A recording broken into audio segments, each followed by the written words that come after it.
Why not?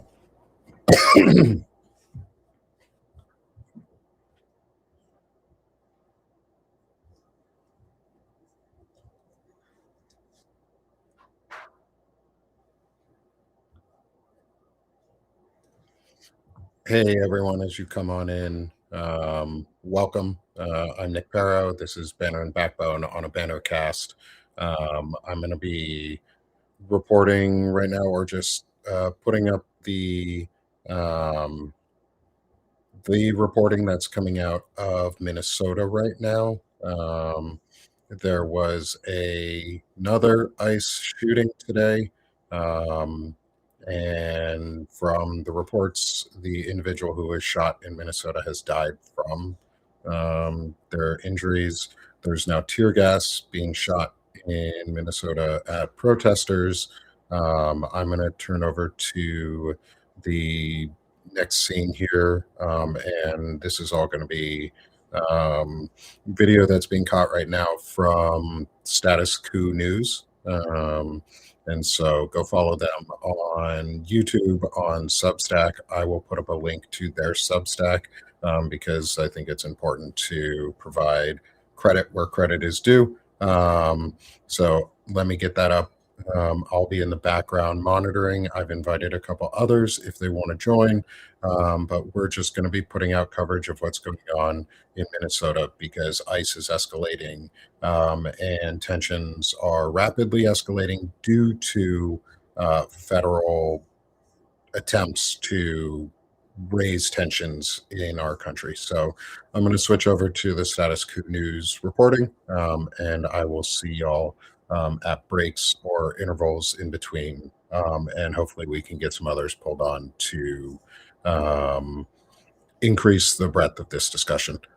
So thanks y'all for being with us. Also, I know this is going on at the same time if you're watching it live as Lev and Dean for their coffee and tea. They are also reporting on it, so it doesn't matter if you watch with us, with them while they talk about it. I've invited them for later if they want to come on. So just join us, hang out, keep up to date, keep your blood pressure down, and breathe. Because things are getting more escalated by the day, and the federal government is pushing us towards hurt. Thanks for that. Our hearts do go out to those in Minnesota. My thoughts and hearts go out to those, and my thanks go out to the protesters, to the citizens, to the patriots who are standing up and saying enough is enough, not in our town. And unfortunately, someone else died today. And you continue to see the strength of the American people and these true patriots who are not resorting first to shooting. They're resorting to their words and their actions, and they're using their First Amendment to defend all of the others. They're using their First Amendment to protest, to be out there, to defend all the others before any other attempt. They're not going guns blazing in response. I have respect. Yeah, Carla, I have a lot of respect for these protesters. I have zero respect for ICE. Fuck those assholes. Fuck all of them.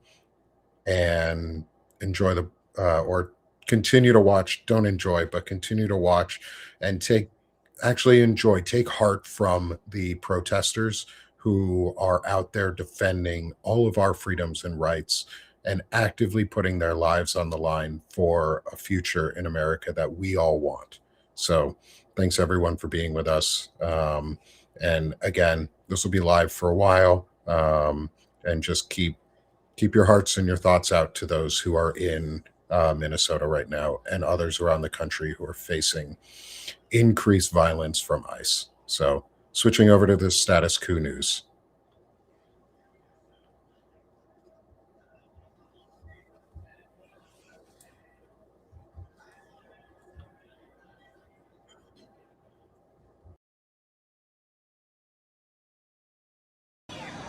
More tear gas being thrown into this crowd. Fuck you!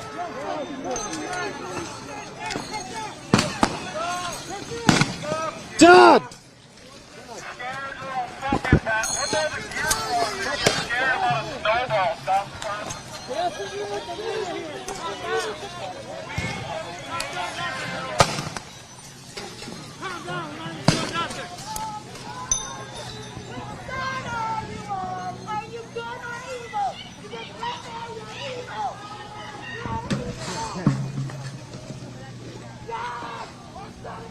Just want to point out that the press had taken up positions up on a snowbank here off to the right, and they have been completely tear gassed out. You see this massive cloud. This is what I'm talking about. They throw so many canisters that it creates this massive cloud that is wafting throughout this entire neighborhood.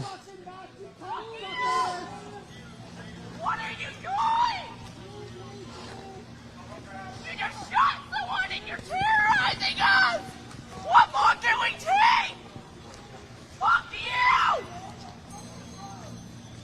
Stop it! Get the fuck out of here! We come with love. We come with love. You all right, JT? Good, man. I'm Justin from the other night. Yeah, just checking in on you, making sure you're good. Appreciate it. We live here! Join us on the side of love. Stop it!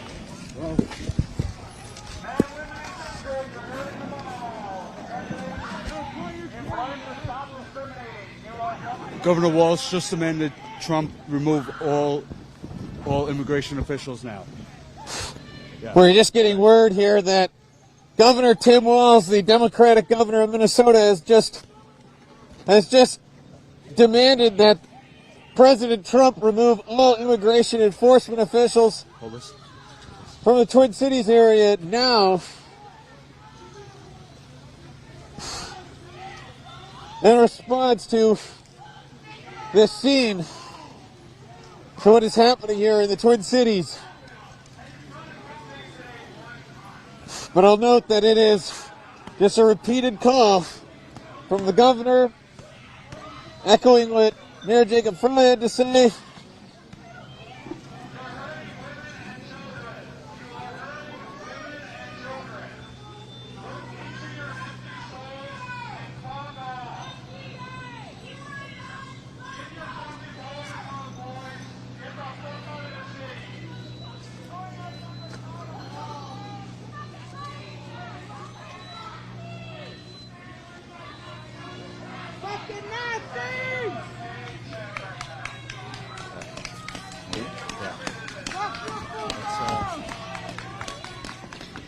They arrested somebody? Oh, maybe.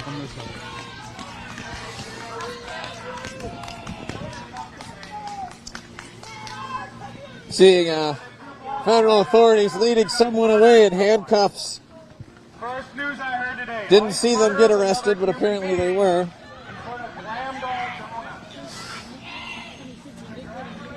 We're heading.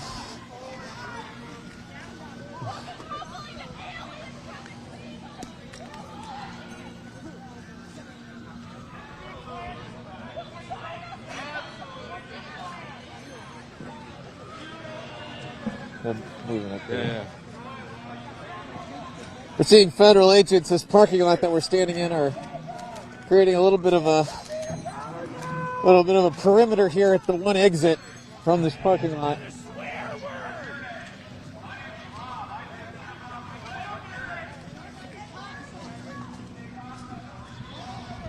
We see another demonstrator here being led away. Federal agents hanging on to his arms. Why? Thank you, James. You don't know, right? You just follow orders? Sir, yes, sir. You look scared. Thank you, Daddy Teddy.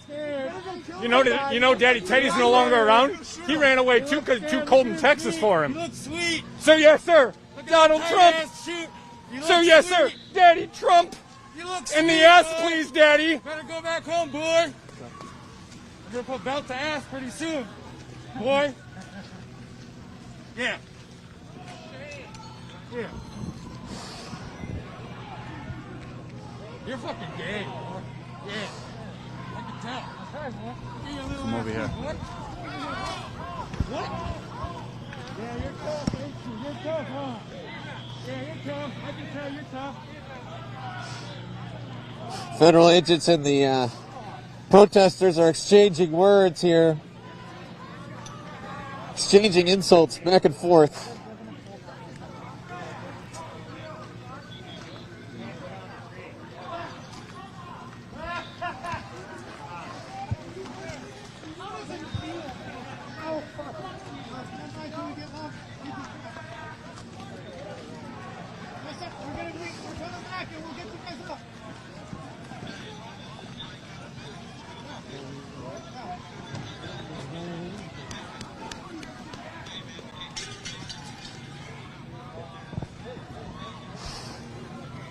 Yeah, they took my press badge.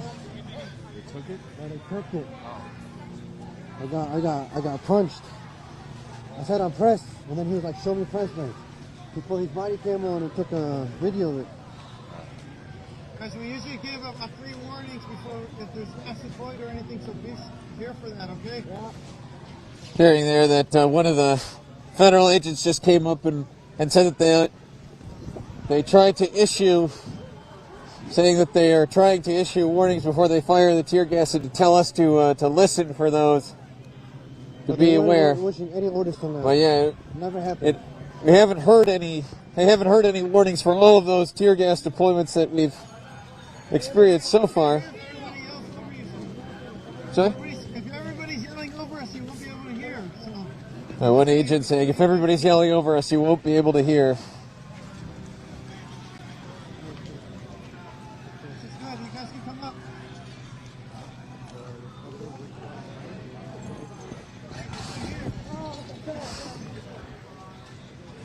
This is fucked up, man. You guys have hand warmers? You need hand warmers? Okay. Anybody need some? We're good. What? Federal agent offering hand warmers out to press here. I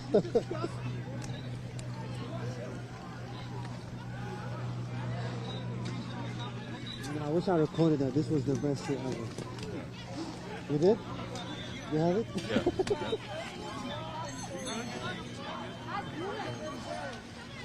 You have a face? You good? Federal agents now pulling back a little bit, pulling back north on Nicolette, excuse me.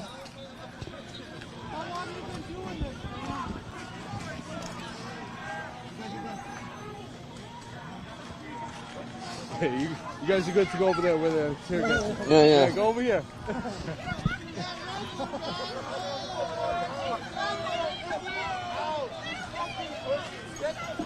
Don's clambered up on another snowbank here to give a little bit of that higher vantage point for you to be able to see here down the street.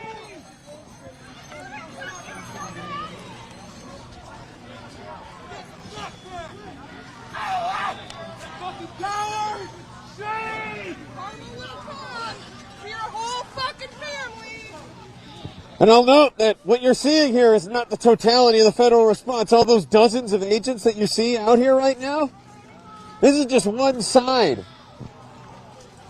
We're on the southern end. We're on the southern end of the federal presence here. There are multiple other sides. I'm hearing tear gas go off, it sounds like, to the west.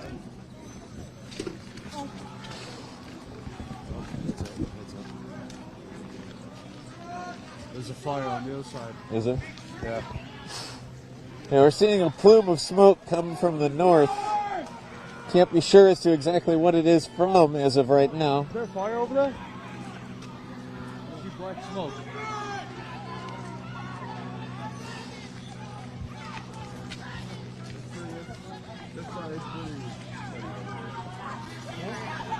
Is that fire or is it just like...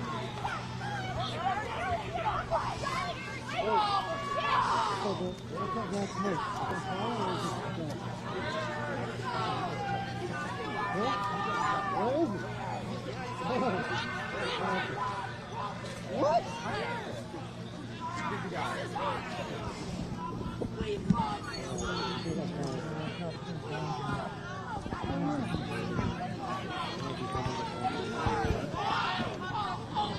Federal agents have settled in a little bit. I'm seeing them conferring right now, pointing out at various parts of the crowd.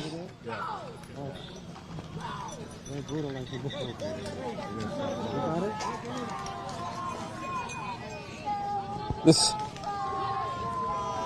street here is littered with tear gas canisters and flashbang remnants.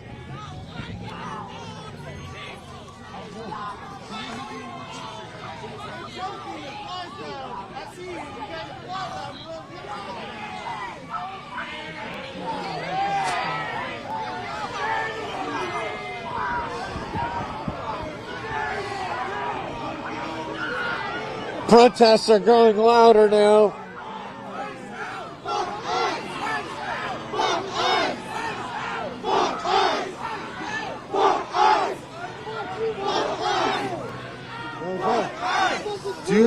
on Ring. I don't know why they keep calling me. I can't answer. Hey, please, you have to call JT. I can't answer the phone. The guy's dead. They killed the guy they shot is dead. Point to where? Police commissioner.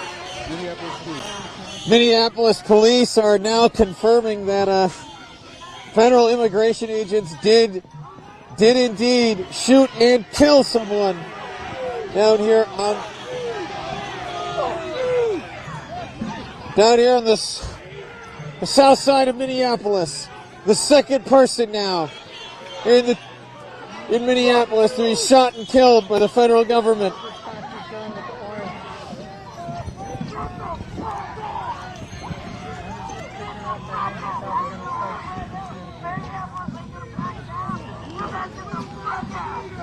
Put the handle on the inside here below here.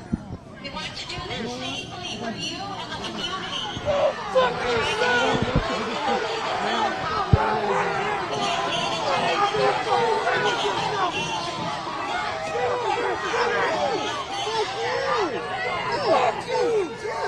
you!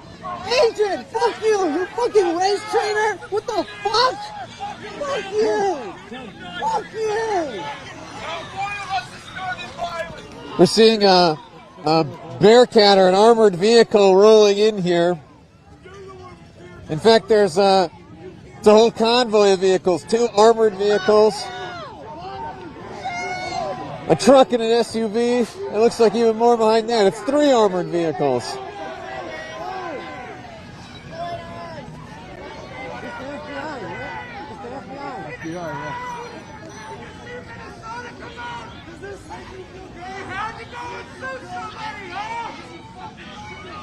Even more agents, even more federal officials piled in those vehicles.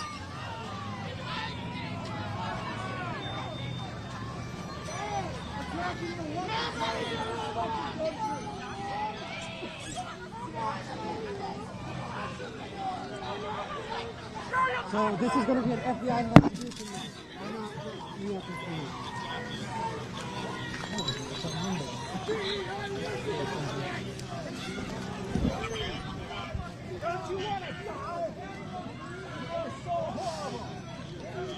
This little type, I haven't seen it at all.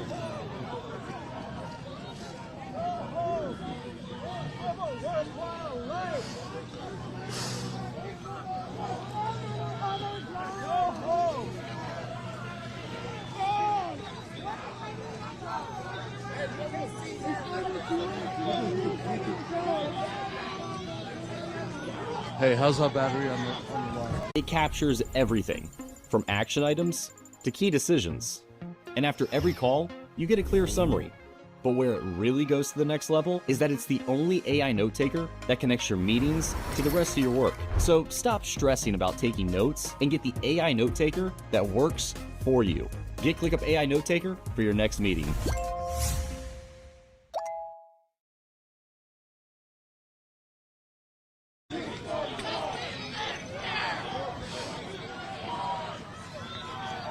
You see all these protesters, some of whom are standing here with their hands raised in a sign of nonviolence.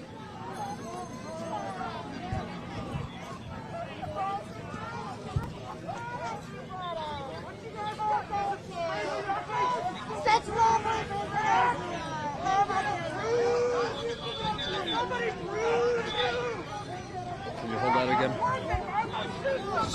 You can hold it right here.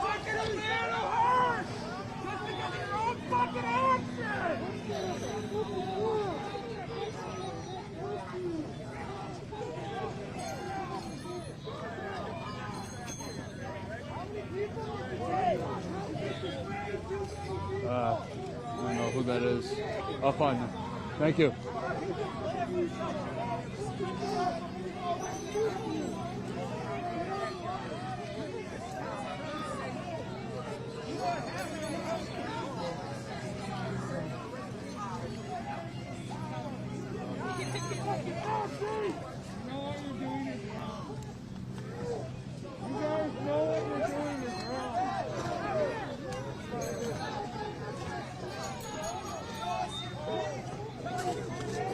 John and I are just taking a moment to, again, resettle some gear, be sure that all of our safety equipment's working properly.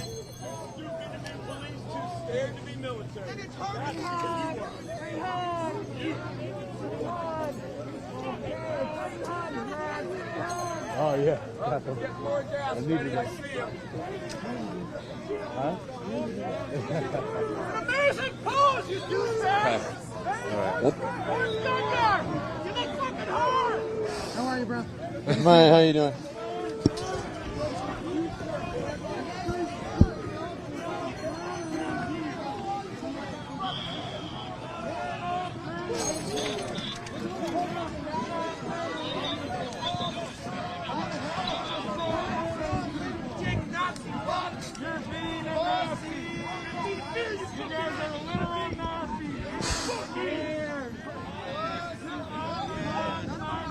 You're getting scared.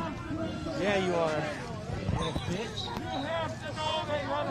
See, the protesters have moved right up here to the edge of this police line tape that's been put up across the intersection.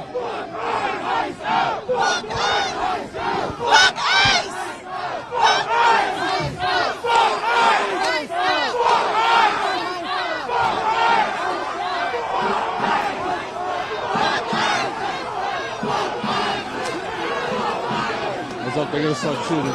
Oh, yeah. Got more flashbangs going off here in the crowd. More tear gas.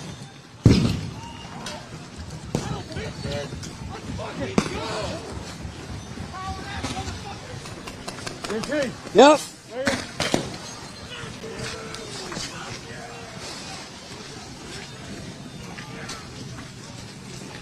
See that cloud of tear gas in the... Jesus Christ. God damn. Go. See the agents there tackling somebody in the street. Piling on him and arresting him.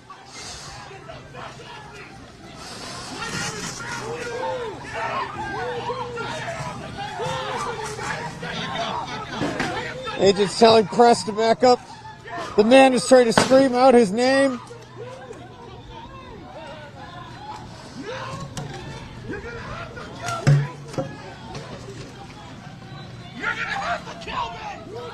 JT, put the microphone, direct the You're gonna have to kill me! I have done nothing at all! I have done nothing at all! I have done nothing at all! My name is Matthew James! Obadiah Allen! I'm a United States citizen!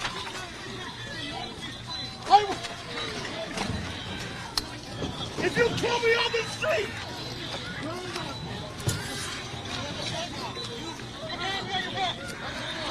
They just sprayed pepper spray directly into the man's face. You're gonna kill me! That's what you want? You wanna kill me? You wanna kill me on the street? You're gonna have to fucking kill me!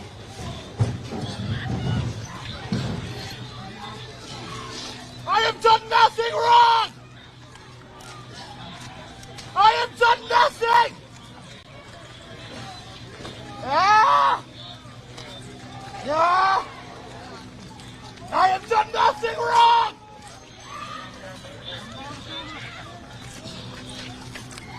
Ah! I have done nothing! Matthew James Obadiah Allen! I'm a United States citizen! I have done nothing wrong! They're chaining me, spraying me, and beating me! I have done nothing!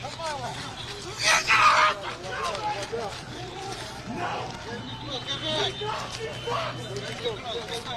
I'm not gonna legislate, Godfrey! I'm not gonna legislate! Godfrey!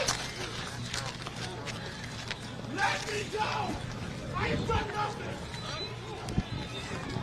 I have done nothing wrong.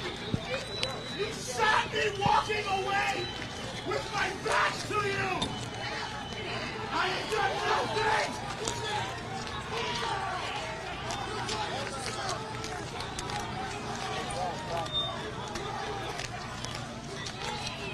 Let me go.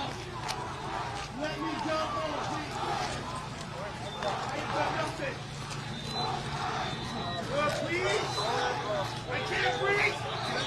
I can't breathe. Unzip my jacket. Get my passport out of my front pocket. Unzip my jacket. Get my passport out of my front pocket. Yeah, in case you can't hear what he's saying, he was shouting out his name. And now he's saying, unzip my jacket, get my passport out of my front pocket. No, I did not. I was walking away with my back to you. Open my passport. I've not assaulted anyone. I have not assaulted anyone. Let's go, get him on. Help! Somebody, they will kill me! They will kill me! They will kill me if you let this happen! They will kill me if you let this happen! Stop taking pictures and save my life! Now! Help me! I am going home! Stop! Stop! I will not! I have done nothing wrong! So you're gonna kill me! I have done nothing! I am not moving until I have a lawyer! I can't! Please, I can't breathe! I can't! I'm having a tough time breathing! Give me an ambulance! I'm having a tough time breathing! I'm having a tough time breathing! Give me an ambulance! I need an ambulance right now! I need an ambulance, please! The man is asking for an ambulance as he's laying on the ground. My name is Matthew James Obadiah Allen. I need an ambulance. I need an ambulance, please. Matthew James Obadiah Allen. Please. Go. Authorities are moving us back. Help me. I need an ambulance.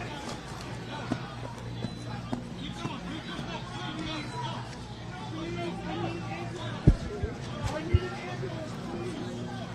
Help. Somebody help me. Help me. My name is Matthew James Allen.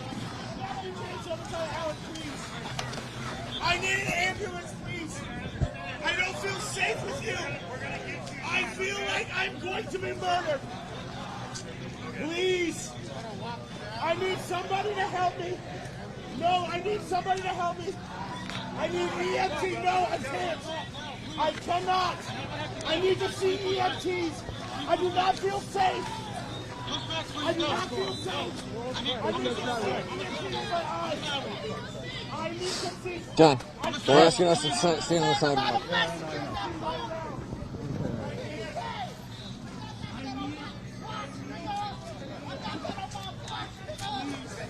I can't talk to you on the back of the gun. I can't.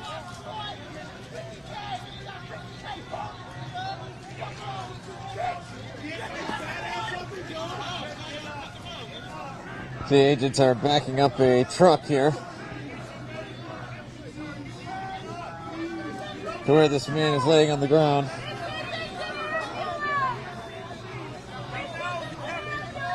They're putting him on a bed truck. Yeah, I just said that.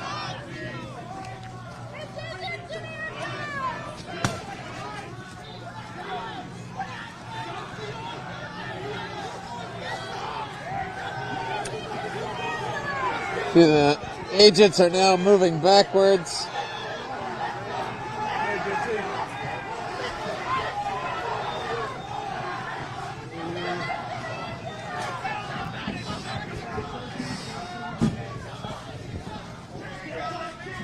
Agents are moving backward. They put the man on the truck.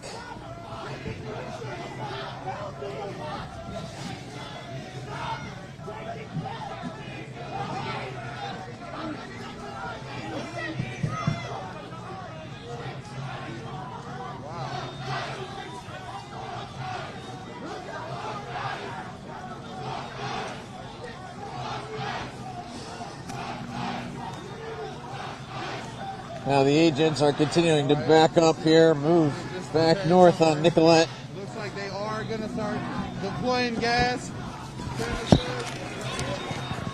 And you see the agents there standing at the front of the line. They're firing some kinds of munitions there into the crowd. Alright, they are starting tear gas. Yep. Now they're firing tear gas canisters into the crowd. Some of the agents are rushing forward.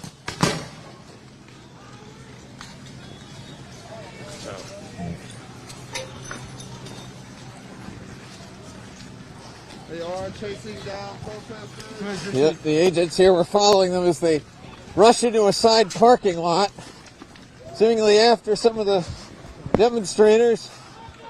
They've tackled another one. Another two on the ground.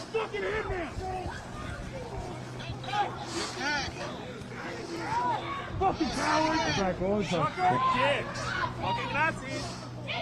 Fucking Nazis! One of those protesters has been, at least one has been pepper sprayed directly in the face.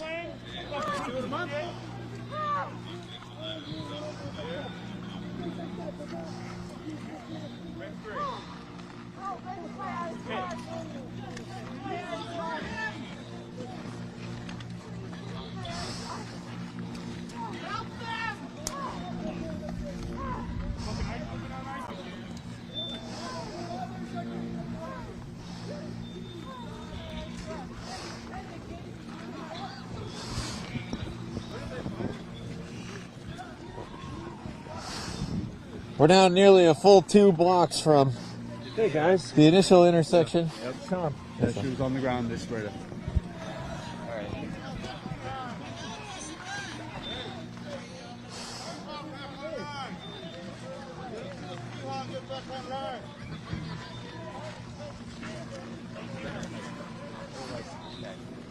You're the terrorist. You're the fucking terrorist. Keep saying it to yourself. Right. Now you're fucking your boys. The order of events here.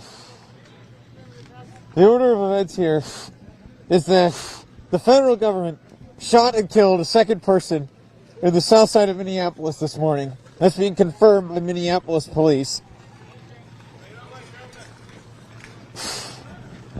Protesters come out to demonstrate against the federal government shooting and killing their fellow community members, people who live here. And then the federal government arrests those protesters.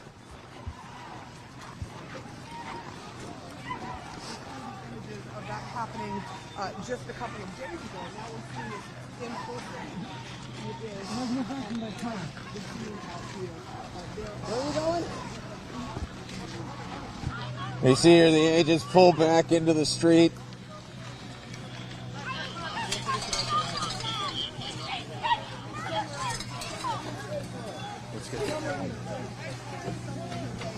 It's war.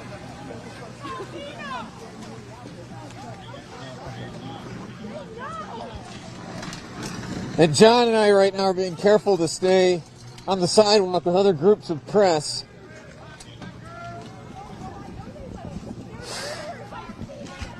Mostly for safety reasons. Do you feel good about yourself? Do you feel good about yourself?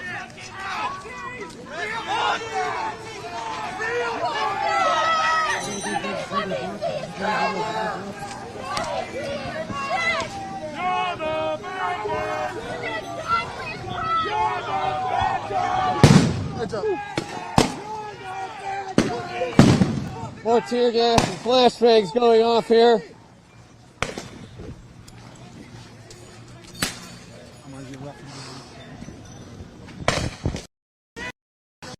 I'm right here.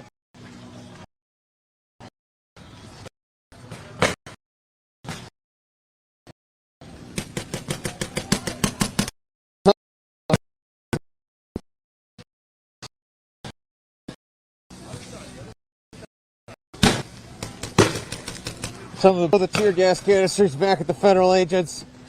Just this endless use of force. Thank you. Thanks, guys.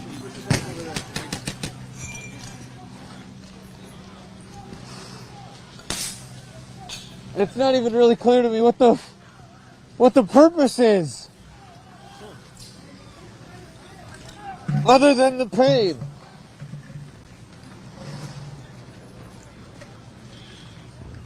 The only thing I've seen the protesters, throw at the agents or direct at the agents, other than their words, their protests, are the tear gas canisters that the federal agents are throwing at them.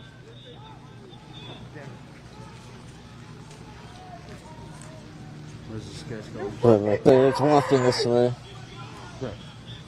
It's coming towards us. Yep. Stay on the side here. We're walking down the street now away from, trying to stay ahead of a cloud of tear gas that is wafting towards us.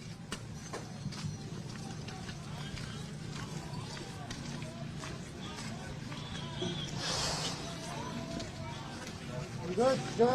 Yeah. You good? What's your break? Oh my God. Can you see those agents inching backwards? Back down to their original lines where we first encountered them at the intersection of Nicollet and 27th.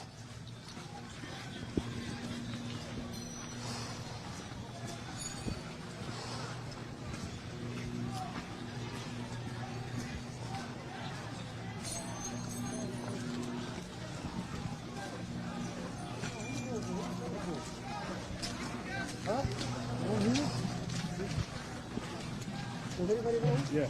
With DP. You cool? That's a real sucker. What do they do? You okay? Everybody good? I'm good. Okay. You good? Yep. I'm around the corner, so the smoke. John and I are pulling back into this parking lot a little bit just to get out of the path of the smoke that's wafting down the street, the tear gas smoke. Is that an eye wing, dude? I can't Is hear this an eye wing, dude?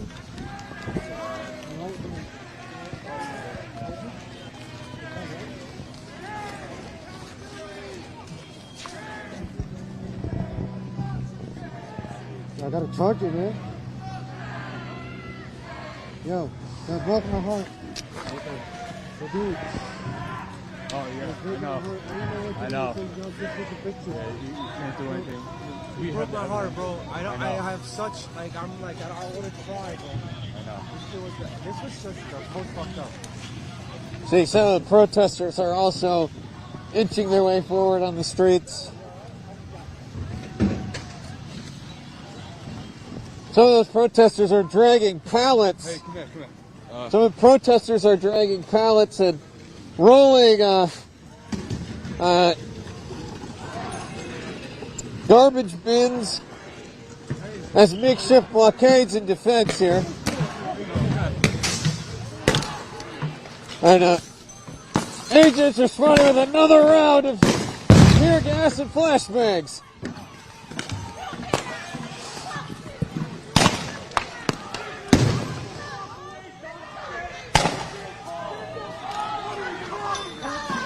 Creating another cloud of gas that's wafting at us and moving to the side.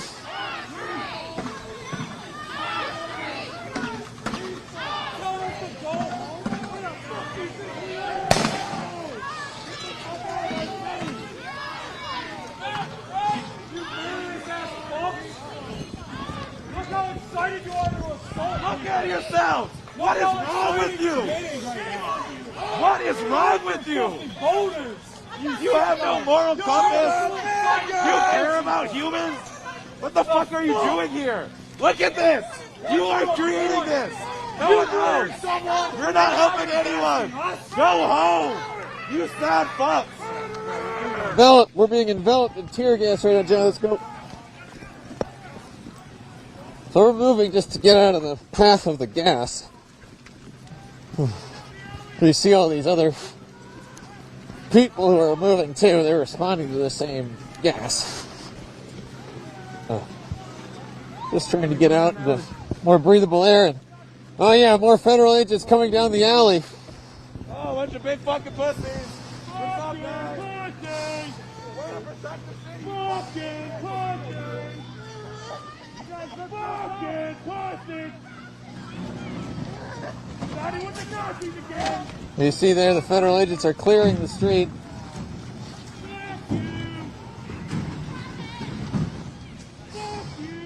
Or clearing that alleyway, rather, so that it looks like they can get a van down the street. I'm not sure what the utility is there.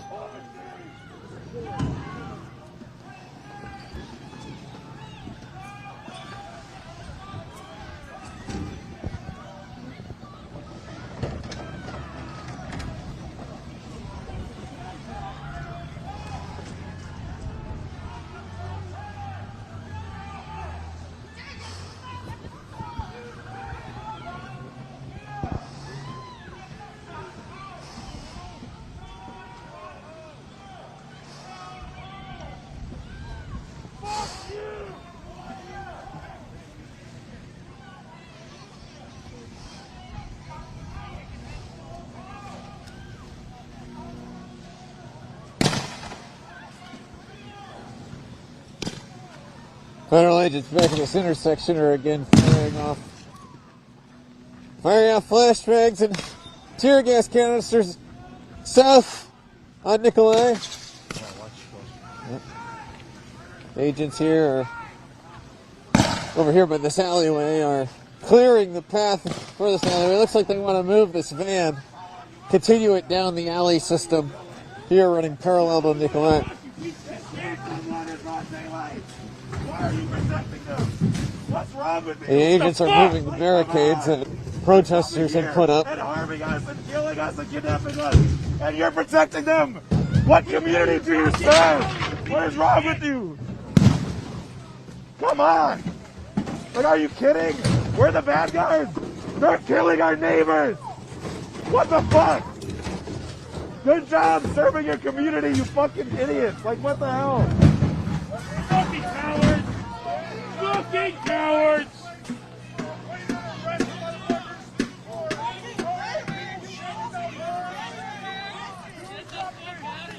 Like, you gotta know this shit is so illegal, man. Yeah, I'm seeing John's pointing out that these agents here are actually aren't you supposed to be helping us? Hennepin County Sheriff's Office deputies. There was a murder right at the fucking street. You guys are here with us? So this is not federal agents, but local law enforcement. Local law enforcement helping fucking the Nazis. Fuck you! And you're hearing a lot of those protests directed at the local law enforcement. Again, this has been an ongoing theme, especially with the Hennepin County Sheriff's Office, asking them not to stand and support de facto ICE's operations here in the Twin Cities area.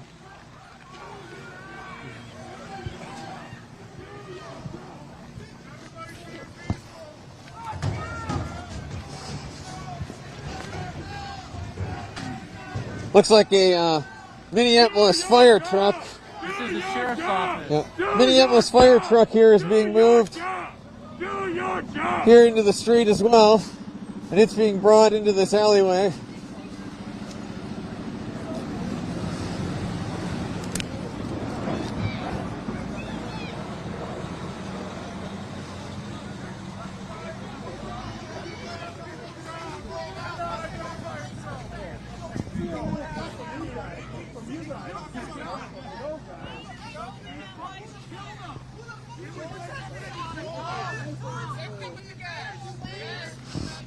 The protesters see the sheriff's office as standing with ICE agents or with the federal government because they are not.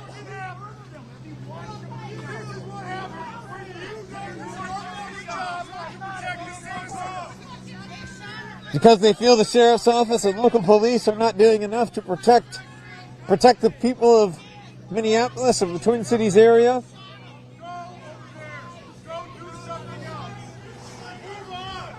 Do your job! Do your job! Do your job!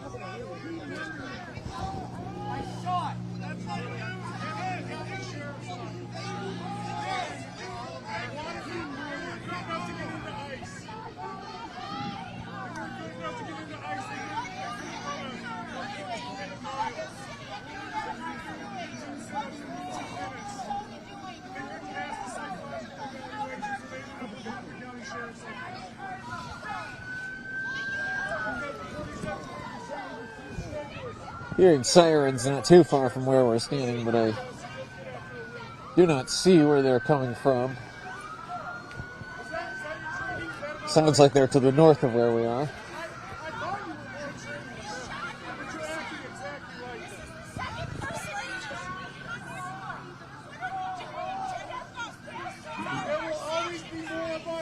I'm hearing the protesters yelling at the sheriff's deputies, pointing out that now federal agents have shot and killed 2 people in Minneapolis in the last several weeks, and asking the deputies what is being done. Arrived and have found an adult male with multiple gunshot wounds when they arrived. Life-saving aid was being rendered, and he was transported by ambulance to Hennepin County Medical Center, where he was later pronounced deceased. Based on the information that we have, which is very limited, this is a 37-year-old white male who is a Minneapolis resident, and we believe he is an American citizen. We have not been told any official reports of what has led up to the shooting, but we have seen the video that is circulating on social media.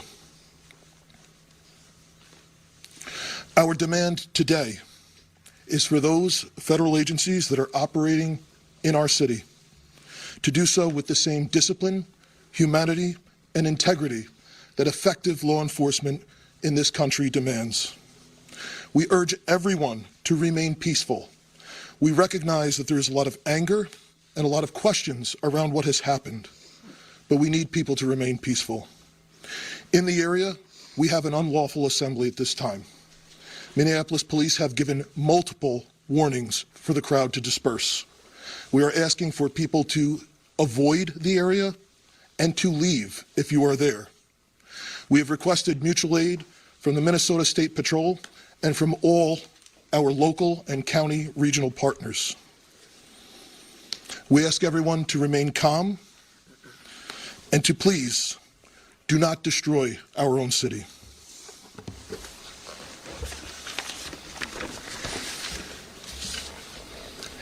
I just saw a video of more than 6 masked agents pummeling one of our constituents and shooting him to death. How many more residents, how many more Americans need to die or get badly hurt for this operation to end? How many more lives need to be lost before this administration realizes that a political and partisan narrative is not as important as American values?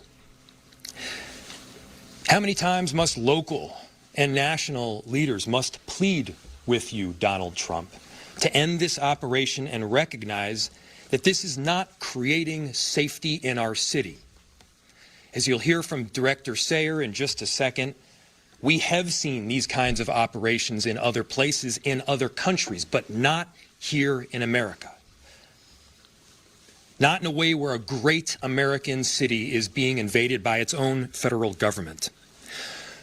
I'm done being told that our community members are responsible for the vitriol in our streets. I'm done being told that our local elected officials are solely responsible for turning down the temperature. Just yesterday, we saw 15,000 people peacefully protesting in the streets, speaking out, standing up for their neighbors. Not a single broken window, not a single injury. Those peaceful protests embody the very principles that both Minneapolis and America was founded upon. Conversely, the mass militarized force and unidentified agents who are occupying our streets, that is what weakens our country. That is what erodes trust in both law enforcement and in democracy itself. So to everyone listening, stand with Minneapolis. Stand up for America. Recognize that your children will ask you what side you were on. Your grandchildren will ask you what you did to act to prevent this from happening again, to make sure that the foundational elements of our democracy were rock solid. What did you do to protect your city? What did you do to protect your nation? This is not what America is about. This is not a partisan issue. This is an American issue. This administration and everyone involved in this operation should be reflecting. They should be reflecting right now and asking themselves, what exactly are you accomplishing? If the goal was to achieve peace and safety, this is doing exactly the opposite. If the goal was to achieve calm and prosperity, this is doing exactly the opposite. Are you standing up for American families right now, or are we tearing them apart? The invasion of these heavily armed masked agents roaming around on our streets of Minneapolis, emboldened with a sense of impunity, it has to end. This is not how it has to be.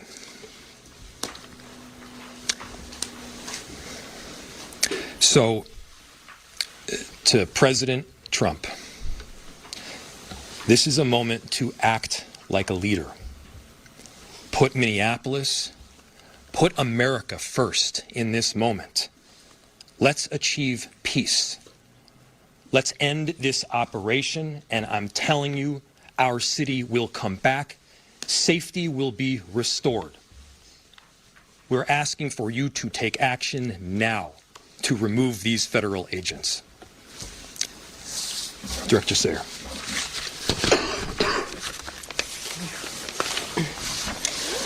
My name is Rachel Sayer, and I am the Director of the Emergency Management Department for the City of Minneapolis. I took this job to keep us safe because I live here, and this is my community.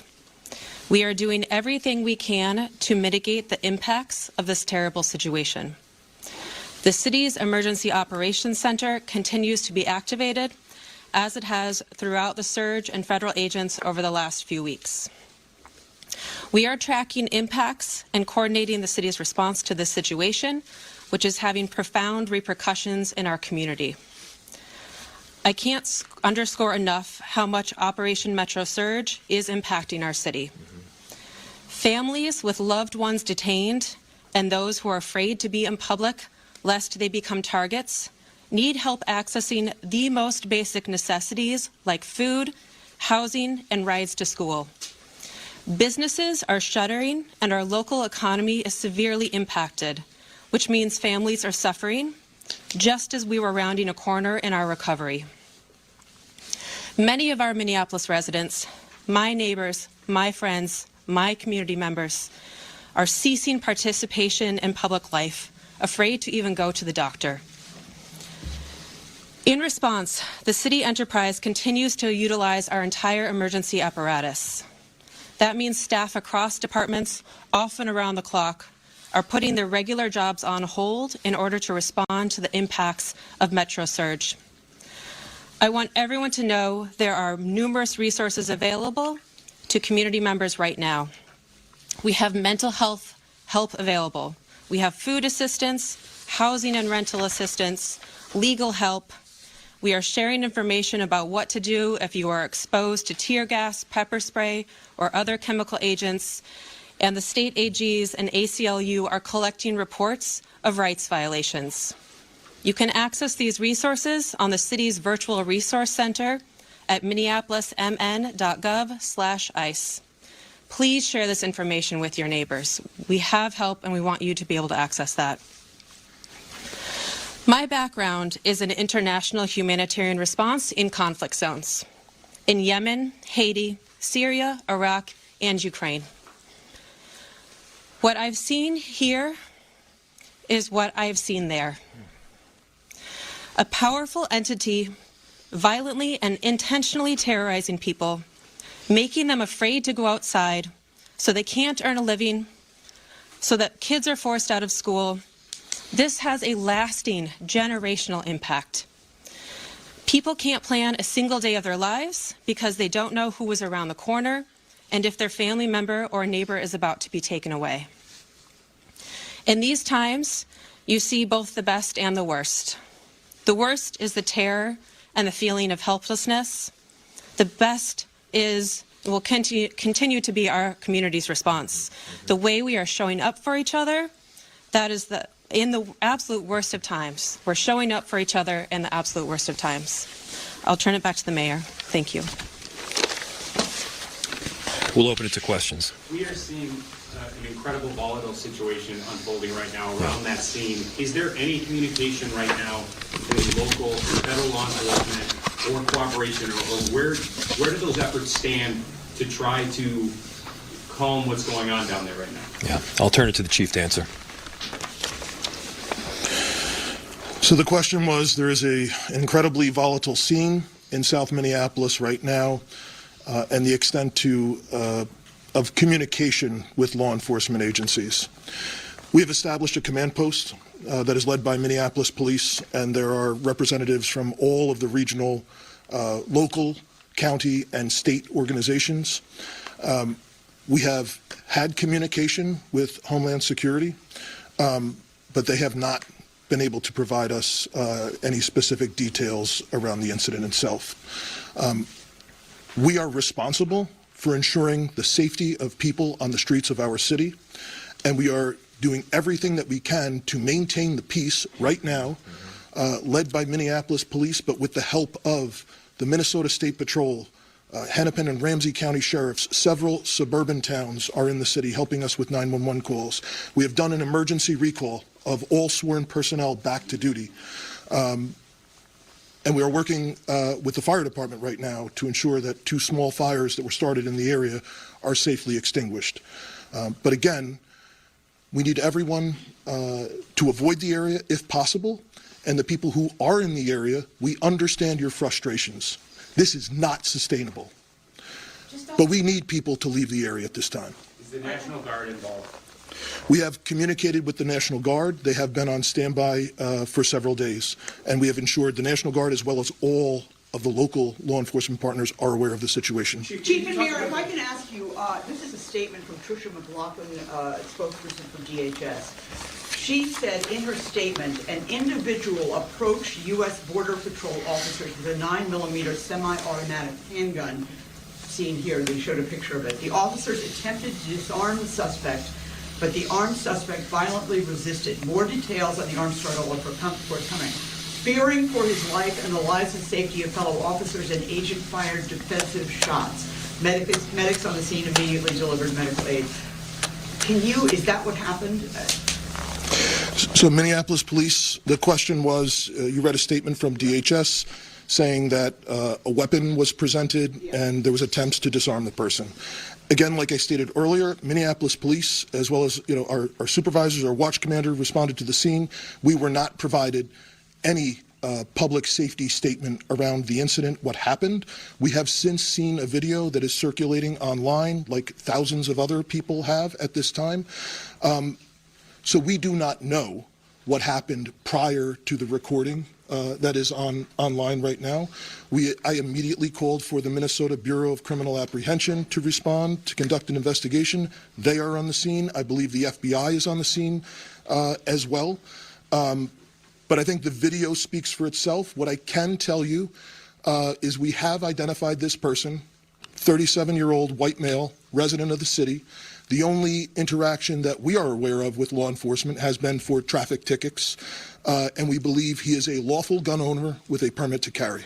Chief, can you clarify, was MPD cut out of this investigation? Has the BCA been cut out, as you've seen from the 2 previous shootings? The question was, has MPD been cut out of the investigation, and has the BCA been cut out? As I stated, I immediately requested the BCA to respond. It's my understanding that they are on the scene. I have not heard anything otherwise.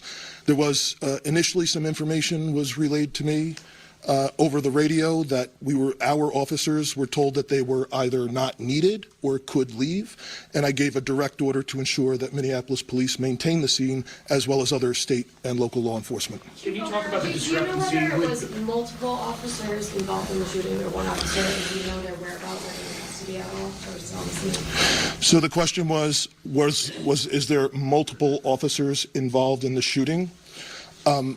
That is the preliminary information. That is our understanding, that it was more than one law enforcement officer involved in the discharge. And again, there is public video that shows several law enforcement officers in a scuffle with someone. Can you talk about the discrepancy? The initial reports said that the victim here was 51 years old. The information that you have, where is that from? So the question was, the initial reports said the victim was 51. The information that I have is we sent Minneapolis police officers to the hospital with the individual who was shot, and they have since identified that person. 2 more questions. Do you have a name of the individual who was shot? I do, and I'm not releasing it. Are you able to talk, have you been able to talk with top ICE and Border Patrol officials to ask them to please be in on this, or have you talked to them, or have you been rejected? The question was, have we talked with federal law enforcement to be in on this? We have had conversations with Homeland Security Investigations this morning. We are told they do not have any information to share at this time, but we will attempt to maintain those communications going forward. Do you believe that? Do you believe that? Do you believe that they have no information to share at this time? The question was, do I believe that they have no information to share at this time? I don't know if the individual that we were in contact with would or not. This is a Saturday morning, and just like it was for us, it was a scramble to do an emergency recall and to get people to the scene. All right, thank you guys. We'll have more information if we get any later throughout the day.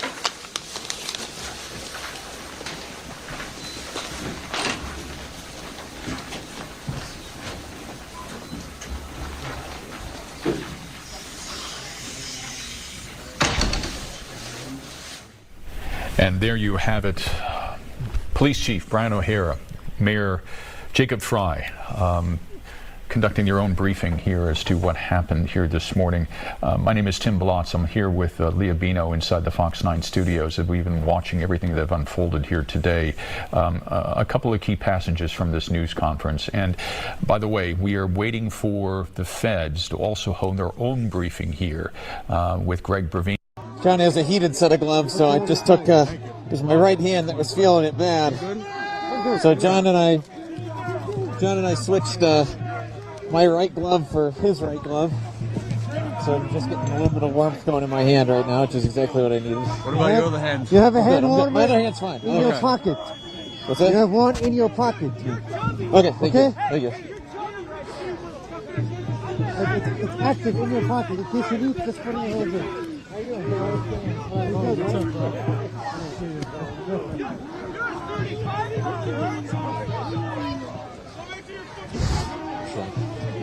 Hey.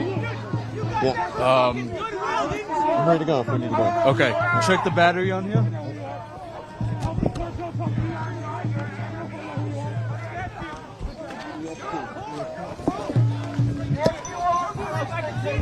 It's getting down there. What's that? But it's getting down on the EXT. Yeah. All right. I got another EXT to change. Another battery to change. And you're fat.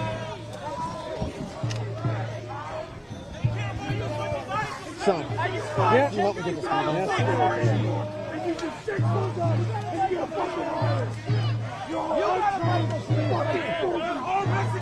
No, thank you. Thank you. Good.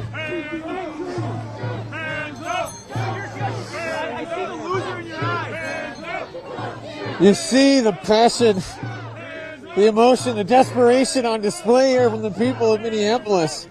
walking right up to federal agents who have demonstrated that they are willing to use a lot of force, including lethal force out here. And they are walking right up to the line. Government issued jeans. You interrupted my 8-person live stream. You got fucking jeans. You murdered a man for filming you.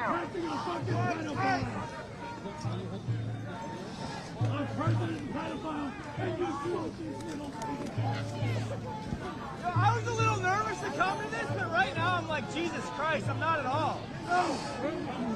You're afraid. You're just a loser. You're a loser.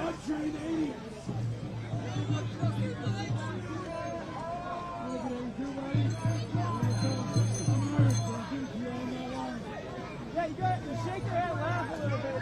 You look like a dystopian ad for under 5'10", you fucking midget fuck.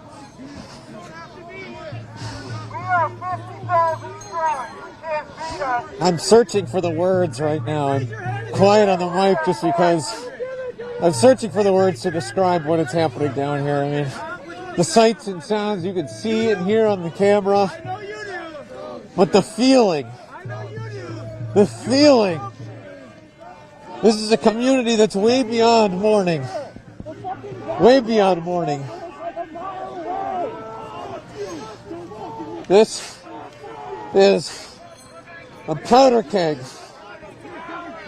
People who feel pushed to their limit by federal agents who are going into their communities, masked agents going into their communities, disappearing their neighbors and community members. You see some of the demonstrators there sitting on the ground, kneeling on the ground now.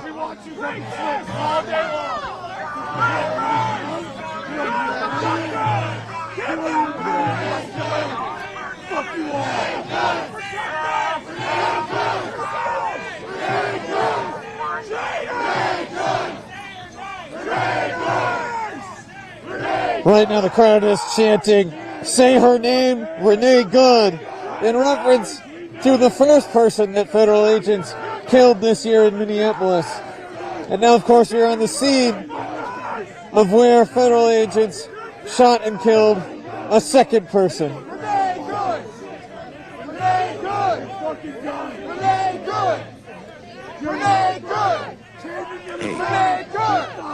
Hey, one second. Let me try something here. Hey, everyone. Welcome to Banner and Backbone. We've been going for a while. I'm Nick Perro. I'm joined here by Zev Shalev. We're soon going to be joined by Lev Parnas. I'm going to send the invite over to Washahat Ali, who's how's that? Is that any better now? Yep, can hear you now. Okay, sorry about that. I was trying to be fancy, but you've got all the fancy bells and whistles here yourself. It's good to see you, Zev. I'm glad you're here. This has been a pretty horrific start to a Saturday, and we knew this type of escalation was coming.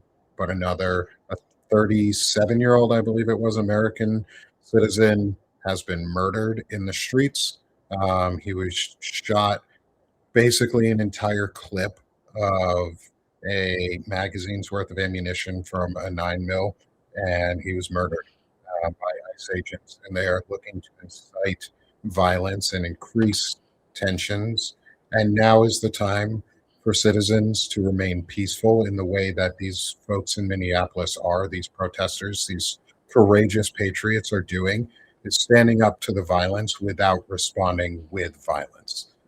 So, Zev, welcome, and wanted to get your thoughts on the events of today and how you're feeling.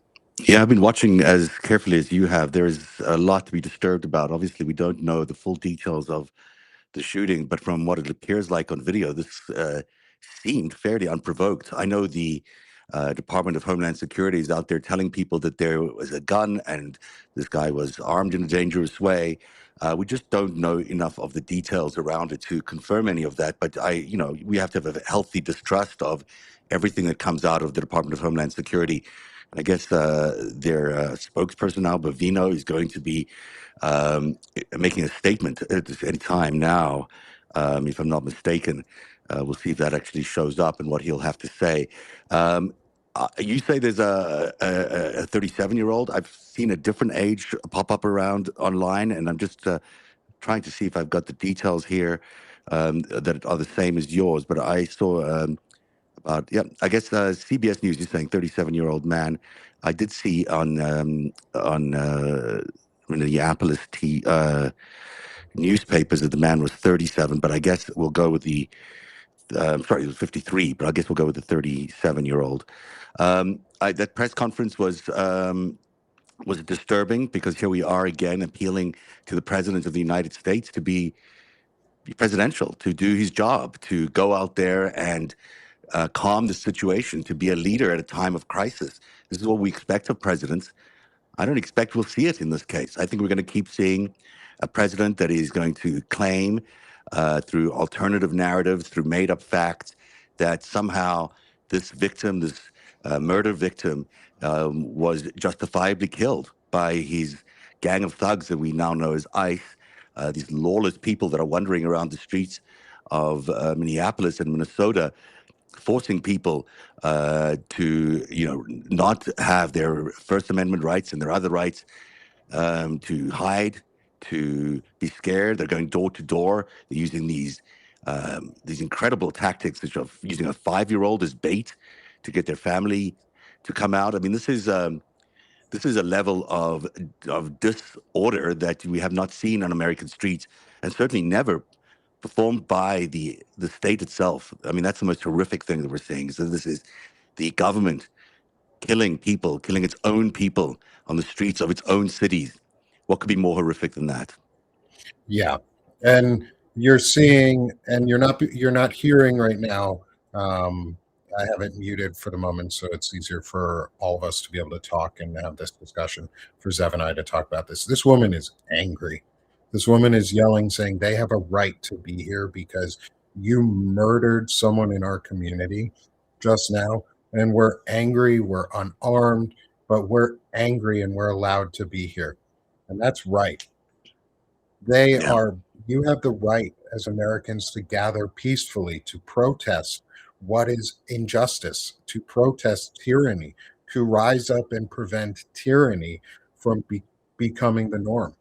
They don't get to tell you that you don't get to do that. So I'm going to turn up the volume for, hopefully it doesn't go too crazy on my side. Hopefully you should be able to hear her in the background now. Is this woman discussing? I'm going to turn it up a little bit more so we can all That is cowardice at the lowest. Maybe a little high. Ice out! Ice out! Ice out! Ice out! Right now they're just chanting. Let me put it back though to where she was speaking, because I want to go back and get her words. Yeah, they're chanting ICE out. Of course, this is exactly what everyone wants in Minneapolis.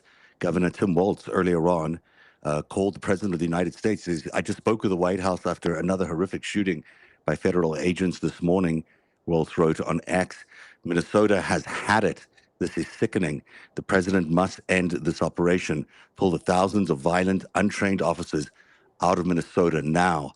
And that is a very restrained comment, actually. I mean, you would imagine that the governor, who is now fighting a war against the federal government, where his own people are being attacked on the streets by these goons, these ICE agents. And I looked at this video a couple of times. I haven't had a chance to study it in detail, but the video of the shooting certainly does not look like this man was in any way a danger to these people. I mean, there's just no indication that he was going to be.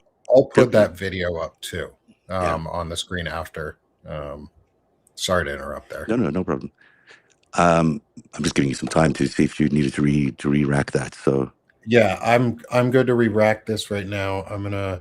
We're gonna I'm gonna start the video of what she was saying because she's right, and this woman, her speech is right, and her anger and her righteous fury is justified. So listen and take her words to heart, everyone. You have the weapons! Please go! You will pay for your crime! We just experienced the murder of one of our community members! It is okay for us to be angry! Stop assaulting us! Spray chemical weapons at us for being angry that our neighbor was murdered! We are exercising our First Amendment rights! Who do you protect? The people? Fuck no, they don't protect the people. Or the fucking fascists? They kill the people. They gas the people.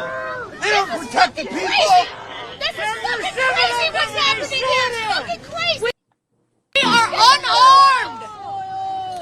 That man was on the ground when you guys shot him. We are peaceful community members that are angry! 2-1! And you guys shot him! Cowards!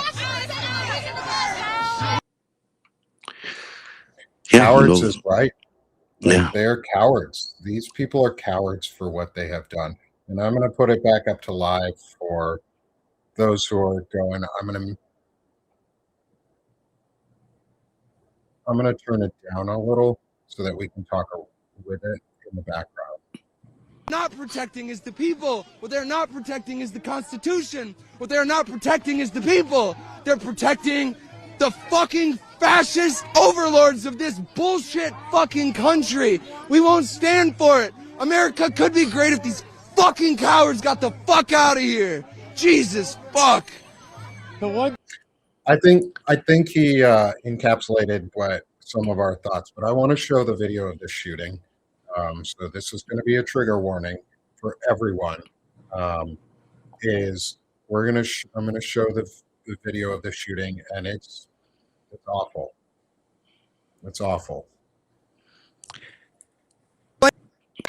There are no words in the English language that can.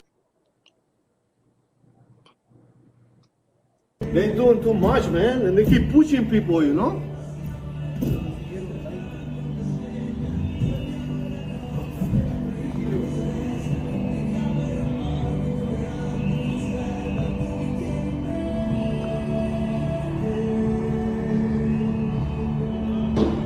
Holy shit! What the fuck? They killed him? Did they fucking kill that guy? Are you fucking kidding me, dude?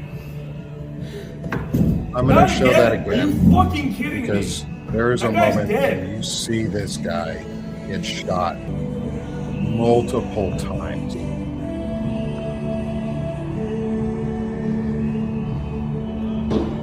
Holy shit! What the fuck? Yeah. They killed him? Did they fucking kill that guy? Are you fucking kidding me, dude? Not again! Are you fucking kidding me? That guy's dead. I mean, I count as many as 8. Yo, we need people on site. Many more, I mean, even more ICE officers around that guy. Yeah. He unloaded his whole clip, basically his whole clip into that gentleman. And that You think there were that is 6 not shots? training. How many shots did you think were there? How many shots were fired? Let me mute the other audio I have in the background so I can hear. But we'll watch it again. We will watch this, unfortunately, folks, as many times as it has to. We're going to play it back at half speed too. I didn't realize they could do that. That's pretty useful.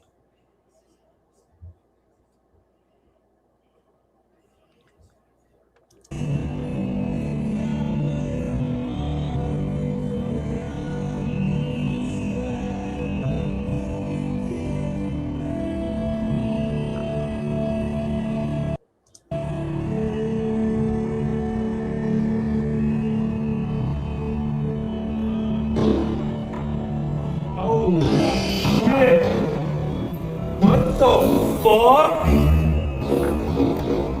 Jesus. They killed my... I think Did they 2 fucking agents. kill it? Yeah, I think so. I heard I two. think at least 2 agents shot. When we're analyzing this Yeah, live with all of it's you. hard to tell in this way, but it's maybe we should leave this for another time just to get the analysis correct. But we're going to find out who the actual agents were that fired that shot, or shots, as you point out, between different officers.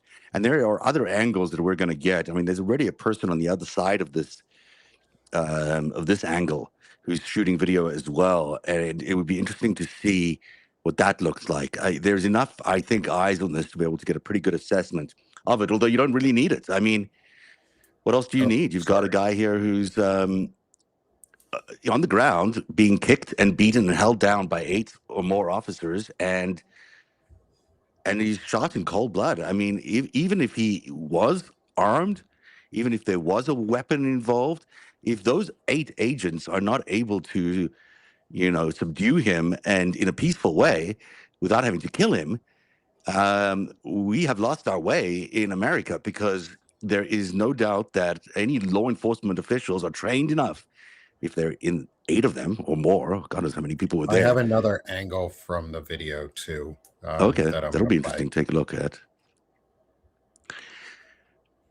But this is intentional. I mean, let's not kid ourselves. This is what they want. They want this buildup. Yeah. Yeah, they want this violence. escalation. Yeah, they're looking for this. And so let me play this video. I have not seen this angle yet.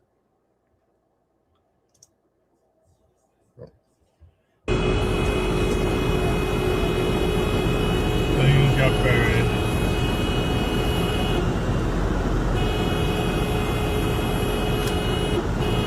Yeah, unroll your windows. No, you're just spraying inside. Let's go around. I don't know if we Fuck see the off! No, I don't think we see the This shooting. is a shit. But that we is saw interesting what we before saw the there. shooting, and there was no weapon. I didn't see a weapon, and I did see a very familiar scene where there's a lot of people piling into that scene with those vans, as we saw with Renee Good, all driving up. There's a heavy guy that's comes out of one of those vans. Looks like he's armed to the teeth. I mean, it's almost like they've got these hit squads that are following, any situation that gets heated up, and they pile in with their killers. I mean, it almost, I don't want to say this is premeditated murder, but it begins to feel like premeditated murder when you look at these scenes. And it's too early to, of course, say that about this particular scene. But as we found out with Renee Good, these guys drove into a situation in order to kill somebody, and I'm more and more convinced of that every day. And I look at these, and I bet you these are very similar. Now, there's still a lot of violence in South Minneapolis today. I mean, it seems like there's a lot of confrontation between the protesters and ICE agents. This is not a contained situation. It looks like things are going to flare up for hours here. As these scenes that I'm seeing, this is from WCCO that I'm watching here, really horrific. I mean, yeah, this is the live coverage from Status Quo News that's going on for their reporting, and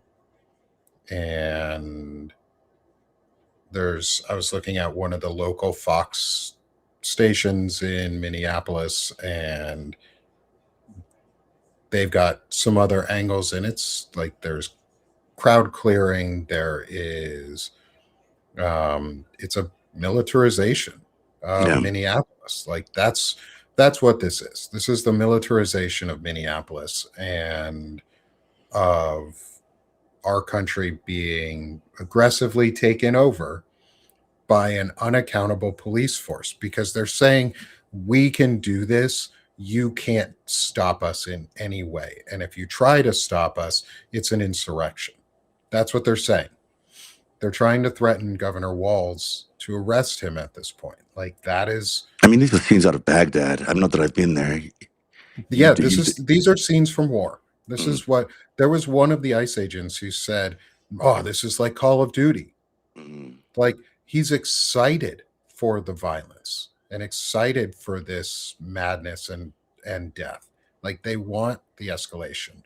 Zev, to help maybe get some of the broadcast out to further, I don't know if you've accepted the invite that had gotten sent out earlier for this live. I don't know. Let me find out. If you can, that'll drop your name into the Substack stream, and your audience should get notified too.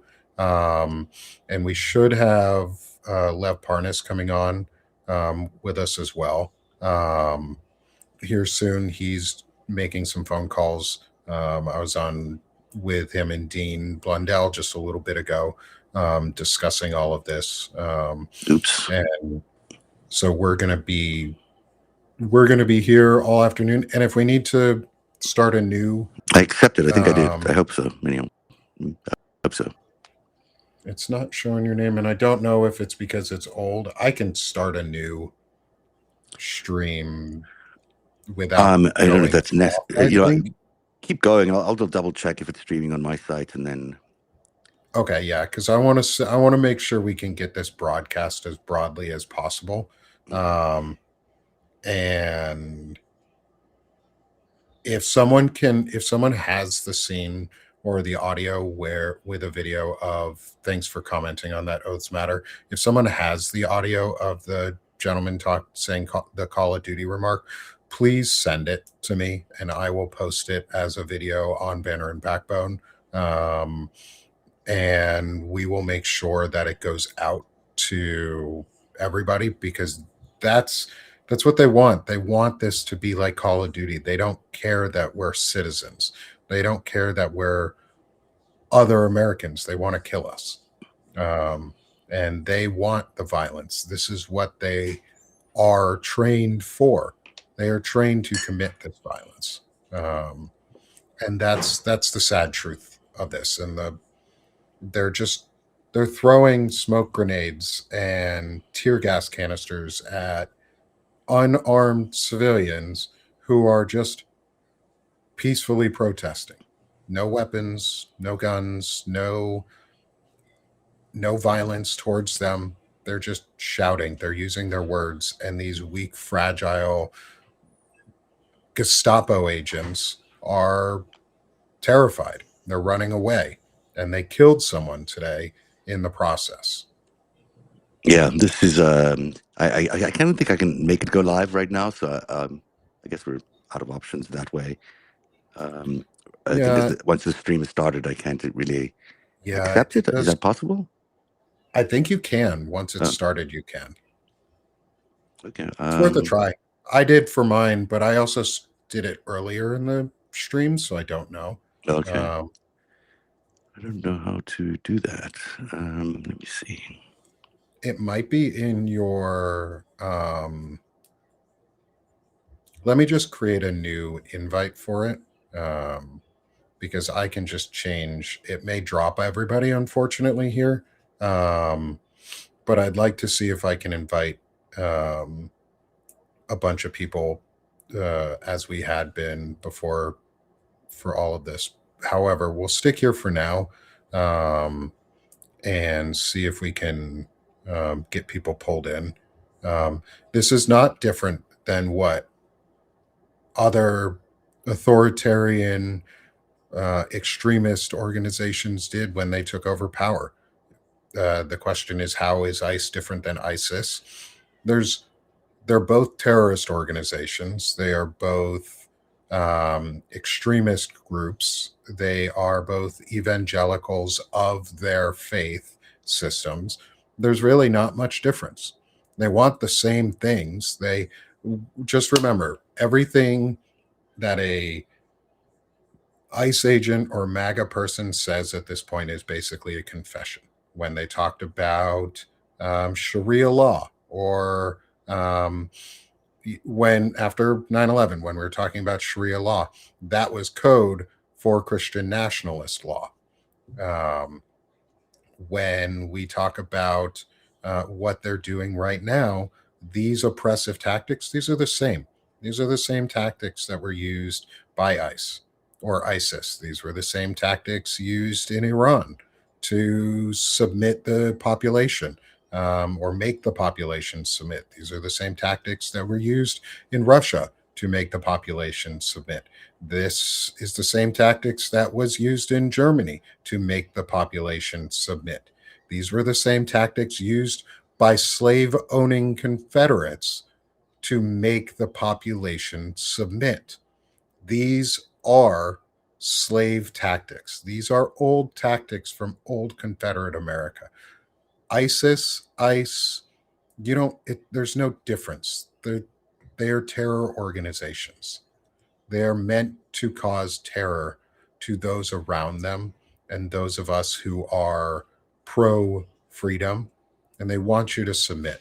They want people to be afraid to go out, to be afraid to talk, to be afraid to speak up and say what's on their mind and exercise their First Amendment rights. Do not allow them to stop you. Go out and be louder. If you are in an area near Minnesota, I say go outside, go put a sign together. If you're in a city where ICE is, go outside, go put a sign together and go demonstrate. Leave weapons at home, leave any weapons at home. Bring a bandana if you need, bring a face mask if you need, just so that it's probably cold as shit where you are. It's cold as hell in America right now. It's cold as hell all over the place right now. Freeze ICE out. Go out and demonstrate and freeze ICE out. Make it colder. Make it harsher for them to exist in your neighborhoods. Bring leaf blowers. Bring water balloons. Bring apple cider vinegar balloons. Because guess what? If you smell like apple cider vinegar, you're going to get outed as a Nazi. And some of these people don't want to be outed. That's why they wear the masks. They don't want to be known. Well, out them. Out ICE agents. Freeze ICE out with water balloons and apple cider vinegar balloons, or just vinegar balloons, because vinegar stinks. Vinegar gets into your clothes. Apple cider vinegar specifically gets into your clothes and stinks. Makes you fucking stink.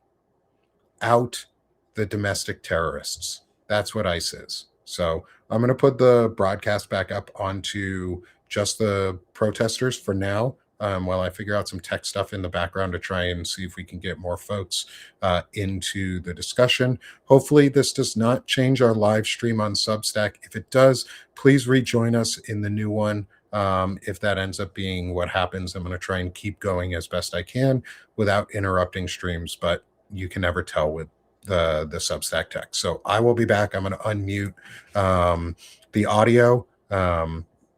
Thank you, Sharon, for dropping the Call of Duty clip URL into the chat. I see that. I appreciate that. Thank you, everyone, for all of the community support, for ensuring that that we can get this information out. Okay, before I do that, I'm going to switch over to the Call of Duty moment, and then we will I'll come back on the screen, or I'll switch back to the other cast and we'll start moving forward. All right. And we've got Zev back with us here. Zev, were you able to? I think so. I don't know if you can hear me, though. Can you hear me? I can hear you. Yeah. Okay, good. Yeah. I was able to. I think I was able to add you to the stream, or add myself to your stream. Your name is. Yep. Yeah, you're added to the stream. Perfect. So we won't have to stop any. We found this is the clip that I'm going to start here. I'm going to hide us on the screen for a minute, of the Call of Duty moment, that I think is really important that we expose. They want this.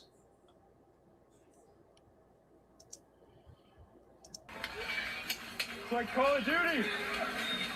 So cool, huh? Take a shot. Take a shot.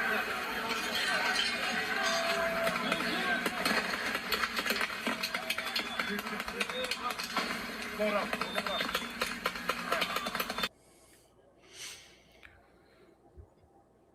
It's hard to know what to say. I mean, there isn't really anything you can say. No, that's the hard part is there's not a lot you can truly say, and It's just so. I don't know what that's. The man had a gun. I'll make just a little bit. But I will note. I just, you're breaking up. I don't know if it's my side or your side, but Video of the shooting. Video of the shooting. It's my side. The man Am I back? already laying on the ground. Can you hear me now? yeah, you're back. Yeah. Okay. Yeah, it was my side. I can hear you. It's a little distracted with the other audio there, but I get the need for that audio. I'll turn the other audio down enough so that we can discuss over it too, and then we'll turn it up if we need to. This is live. This is happening right now. Yeah, this is live right now in Minnesota. I mean, they're obviously ready for a real showdown with protesters there. They want the real deal. They want violence from the other side, and they want to be able to invoke the Insurrection Act. The reason they want to do the Insurrection Act is, of course, has nothing to do with immigrants or anything like that. It has to do with the fact that they can see that they have no support left in the country to win an election. And they're underwater in almost every indicator possible. There's just every single category of policy they are losing. Trump realizes this. Trump realizes he can't have a free and fair election this November. And so what we're seeing here is an intentional provocation of the Minneapolis population, of the Minnesota people, to provoke an insurrection, which is what they'll call it. An insurrection. It won't be. It'll be a defensive posture that the civilians have to take against these ICE thugs who are killing people. And what they will try and do is use that defensive reaction by the people of Minnesota in order to invoke the Insurrection Act and impose some sort of martial law on the people of Minneapolis and Minnesota, and that will spread around the country very quickly. So what you're seeing now on the streets of Minneapolis could soon be coming to a city near you, especially a Democratic city near you in the near future. They want to be able to call martial law. They want the scenes of disorder around America to be seen everywhere. And they want to stop the next elections from being free and fair. Now, how they'll do that, who knows? But, once they're in charge, once the military is in charge and they can pour in the military, and once the Insurrection Act is invoked, things change. These are the people and you'll talk to this, Nick, the people who are trained for combat in Baghdad are not the same people you want on the streets of America to de-escalate issues in the event of a riot or a protest. They're just not trained for that kind of environment, and it's not. It's just a recipe for a real disaster. But yet, this is the intention of this president. This president clearly has lost the popularity and support of the people. His own hope now of staying in power, and he needs to stay in power in order to stay out of prison, is to continue what he's doing now, continue to provoke the American people into violence, and continue to kill the American people on the streets of America, and until he's done enough in order to provoke enough of a sense of dis-ease that he can invoke the Insurrection Act and then martial law. And that is the plan. It's as plain as anyone can see right now, because that is what's happened in every dictatorial takeover of a democracy that we've been able to look at in great detail. This is the plan. This is what will happen if we continue down this path. And it is important that Minneapolis residents and people in Minnesota absolutely try to remain calm in the situation, as difficult as it is. And I'd argue there's even a decent argument to say that many people should just stay home right now. But I understand the desire to protest, and I understand the need to protest, and everyone's got a right to protest. But equally, this is an escalation they're looking for, and de-escalation at this point might be more prudent in the long term. But, that's an opinion. That's not me saying that's the right move. That's just something I think might make sense in this point, because what they want is this violent reaction. They want to see this lashback from the Minneapolis community. Yeah, absolutely. I think one of the things I would say is, if you are someone who knows that they can maintain a level disposition, who can help de-escalate a situation, who has trained to de-escalate, who has trained to participate in, like, who's had this community training, then go out. If you are someone who you know is going to help this situation and not hinder it, like Zev just said, help the situation and not hinder, which means either you know how to properly de-escalate and you have had training, then go. Be a support, be a help. But if you know that you can't control your emotions, and if you think you're going to be a hero or a cowboy or some fucking, Look at this vehicle. Oh my God. What the like, hell is if you that? want to go to hurt somebody, to get vengeance on ICE, do not go. That is the wrong thing. Vengeance is the wrong thing. Vengeance is not the right emotion right now. Like, this is a time for leveling heads. And if you know that you can help support that effort to level heads and to keep the situation peaceful, and you are in an area like that, then go, then help, then do that. But if you're not able to, don't. Because we cannot be the incitement, the next step. They're wagging the dog. They are doing, this is the same tactics that they used in Venezuela to eventually capture Maduro. Is they kept murdering people until they decided enough was enough or enough pushback was there, and then they captured the leader. Yeah. And from what Lev Parnas has told us from insiders in the White House is, like you said, they want to invoke the Insurrection Act. They want to take Governor Walz, and they want to install a new governor and AG of Minnesota. Like, that's what they've talked about, is installing a new governor. Well, that's one way to control the elections, isn't it? If you take over the function of the state, you can control elections. This is a moment for all Americans to decide how they want to confront this dictatorial regime. Because this is coming to a city and a state near you. If you live in a blue state, you can bet your bottom dollar it's going to be there before you know it, certainly before the next elections. And so it's incumbent on every American now to decide whether they want to take action in their own state right now to prevent this kind of militarization from happening in other cities. And the best way to do that, frankly, is to many people have spoken about a national strike, and I'm not a big fan of those kinds of actions in the normal, but what do you do when American citizens are being murdered on the streets of America in order to send a clear message to this leader who cares only about money and who will only respect the business community's word?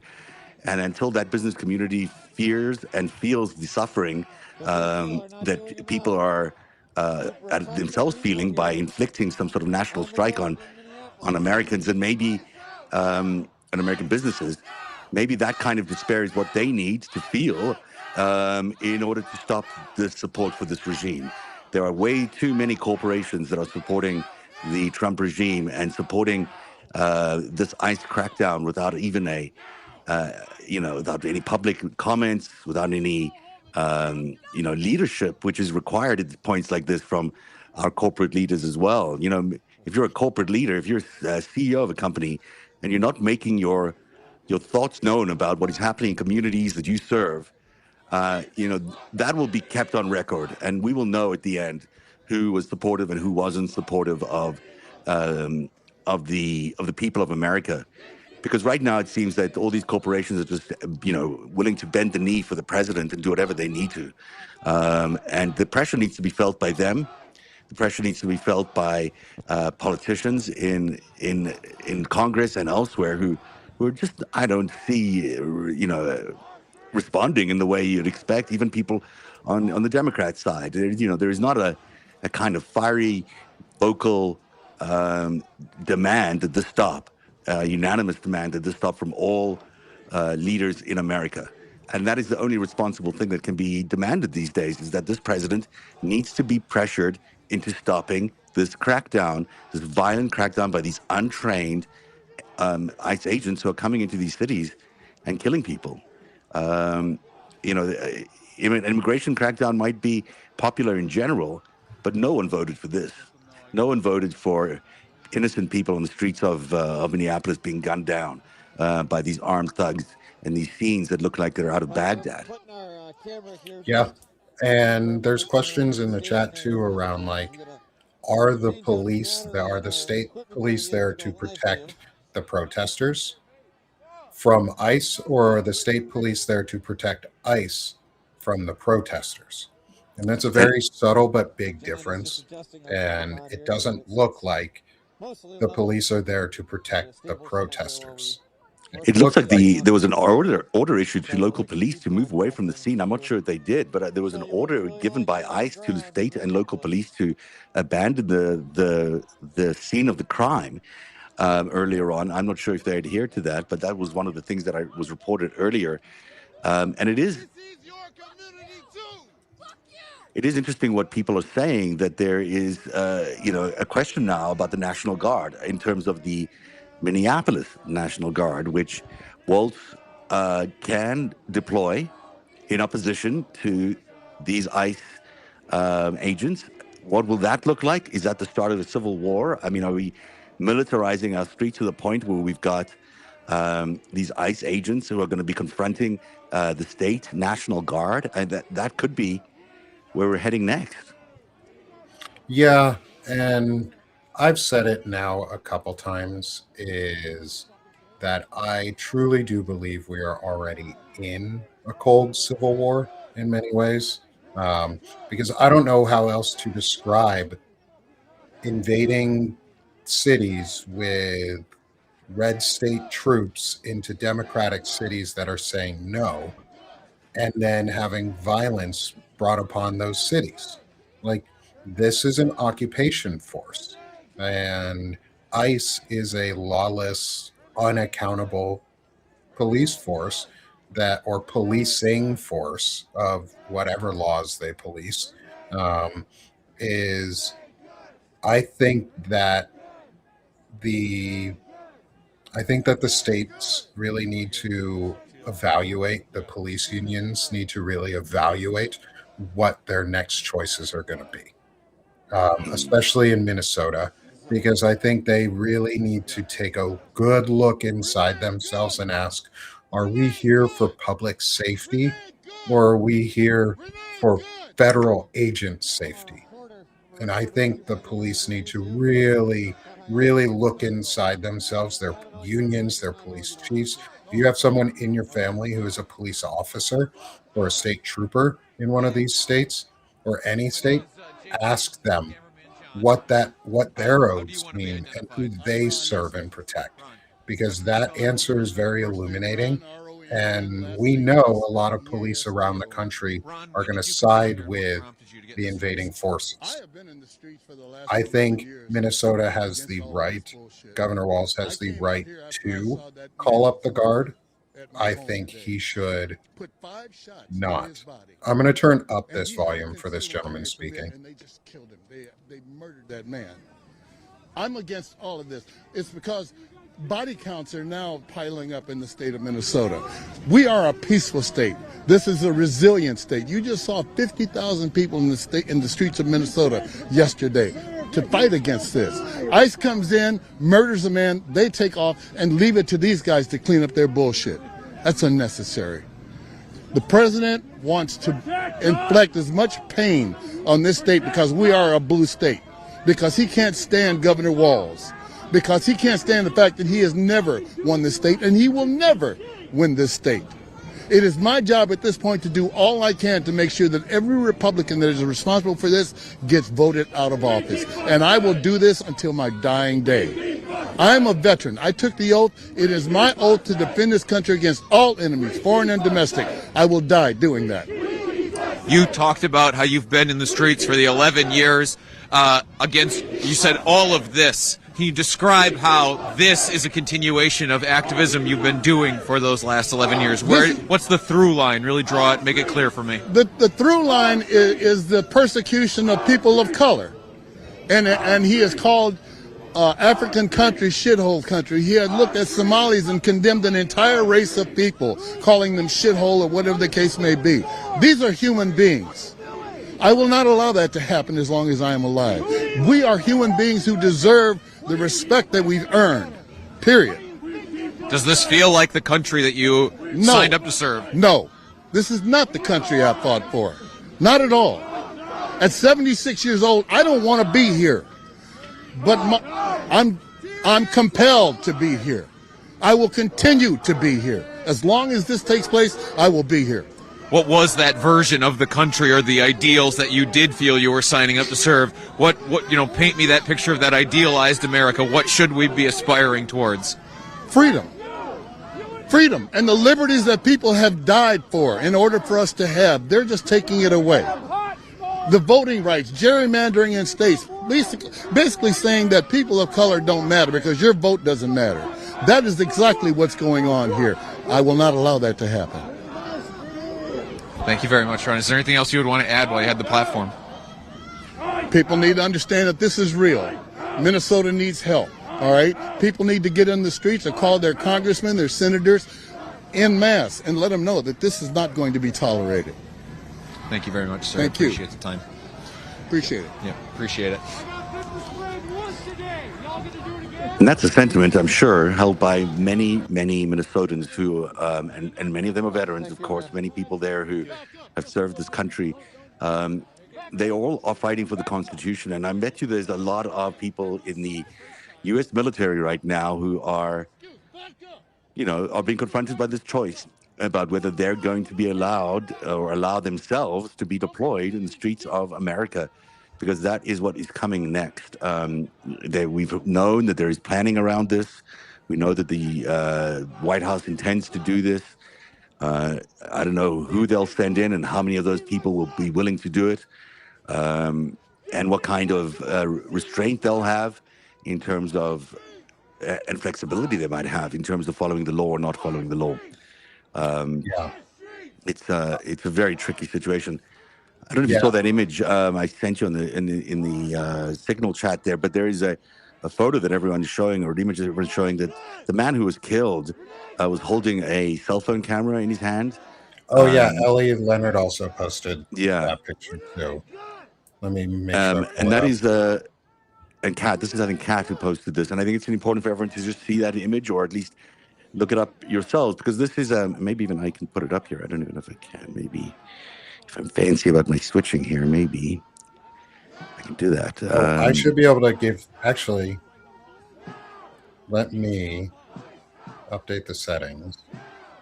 You can now control presentation, so you could share a screen too if you want. I'll let you share screen from. Okay, I'm not even sure how. Let me try what I was doing here for a second, and then if that doesn't work, I will. While you're doing that, I'm going to pull up another tab, which shows the shooting from a different angle, where it's said shot. Cut off there, but you can still. I don't know if you can still hear me. Can you hear me? Oh, let me get you. Yeah, give me 1 second. Well, it's a little cut off there, unfortunately. I wonder if I can change this around a little bit here. Let me see if I can maneuver this so it's a little more compact.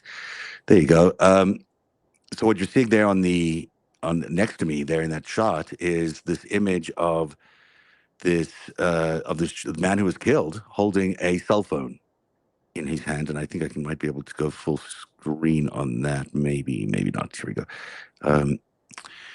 This is that's what he was doing. He was making videos. He was shooting video. He was not carrying a gun. He was not carrying a weapon. He's being confronted by this ICE agent who seems to be carrying a weapon out, not trying to de-escalate a situation, not trying to do any of the thing you'd expect a law enforcement officer to do. Instead, what we're seeing here is this man who has a phone in his hand. This is not a deadly weapon. Who's documenting likely what is going on, and that man is no longer alive. They are claiming, the Department of Homeland Security is claiming that he was holding a weapon, was armed with a weapon that they've shown publicly, but there's no proof of this from everything we're seeing. From what we're seeing in this image here, this is a man who is just documenting events, and it really reminds you of what happened with Renee Good and her wife, where these guys were doing their civic duty and their lawful duty to document and use their First Amendment rights to protest what is happening. And he's dead today, just like Renee Good is dead. Yeah. For doing their rights, committing their human rights in America, which is atrocious. That this is what we're dealing with. Like, he's holding a cell phone, and in Minneapolis, it is not illegal to have a weapon. Like, even if he had a gun and it was in a holster, he could have had a carry permit for it. This is America. You're allowed to have guns. Owning a gun is not a death sentence in this country. They keep saying that. It's not a death sentence to own a weapon in America. So even if he was carrying one, which he's not, that's a cell phone, he did not deserve to die for it. It is not an executable offense to hold a weapon in America. Like, you cannot, that's shitty justification, and it's just to provoke more. And it's also important to note that this is their narrative building. I mean, they went out right away. There was on Fox News. They went out right away with, breaking news. This guy was armed. This guy was threatening people. He was not, but that's what they're building. That's the narrative that they are accelerating right now.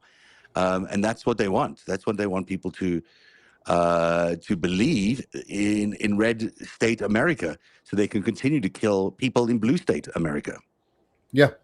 And you make a very important point. They want to make red state America, or red America, believe that it's okay and justifiable to kill blue America. That's what they see. They see us as the enemy, and they see this as justifiable. And so I'm going to I'm also getting some information from a friend. So the man was disarmed before being shot. And you can see the officer take the firearm from the back. The man was legally able to carry his weapon. The police chief confirmed that he was a lawful gun owner with his license to carry. He did not have his hands on his back pulling out a weapon. He had his hands in front of him with a camera. There is something fundamentally wrong with what just happened. Yeah. He may have had a gun, but that's not a death sentence in a country where the Second Amendment lives.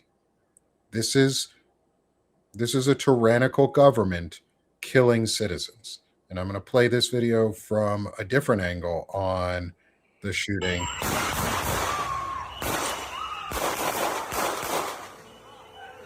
Ten times. 10 gunshots. 10, that's horrendous. Did you see this? That looked like one of the agents was applauding at the end there? I might have misseen it, but I don't know. I'm going to play this one too. This one, thank you, our friend in the chat and good friend of the community, Kat Bauer.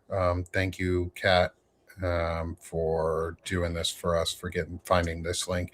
Everyone support each other, please. Everybody needs to be supporting each other in this time. Kat is a very thriving Substack, which everyone should also subscribe to. Worth everyone's time. Yeah. Everybody subscribe. Also subscribe to each other, because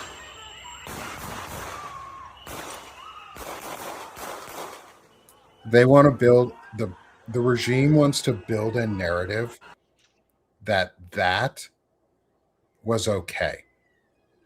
That was a justified act. Yeah. The regime is trying to, like you said, Zev, is trying to build a narrative. And that narrative is that we are the enemy. But they are trying to build that civil war narrative that we were talking about earlier as well. I mean, that really is what this looks like, is they're trying to convince red state Americans, that their killing of blue state Americans is justified. And it is inexcusable that the people in the media who know that they're doing this, the people at Fox News who go in every day, at all the other so-called news networks, who are, manufacturing these narratives, who are helping amplify these narratives, who are doing their damnedest to convince people that we are ready for a civil war, when none of it is justified. The premise for all of this, the Somali fraud thing, everything is just not justified. We have mechanisms in our country which have worked for many, many decades. Tear gas canisters and water bottles at police as they leave the scene. This is live? This is live. This is still live going on. It looks like the state police is now releasing gas.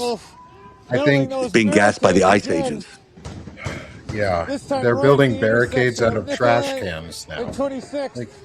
Guys, this is the streets in America. This is Minneapolis, Minnesota, where they're. This is what they want. Yeah, they want this chaos.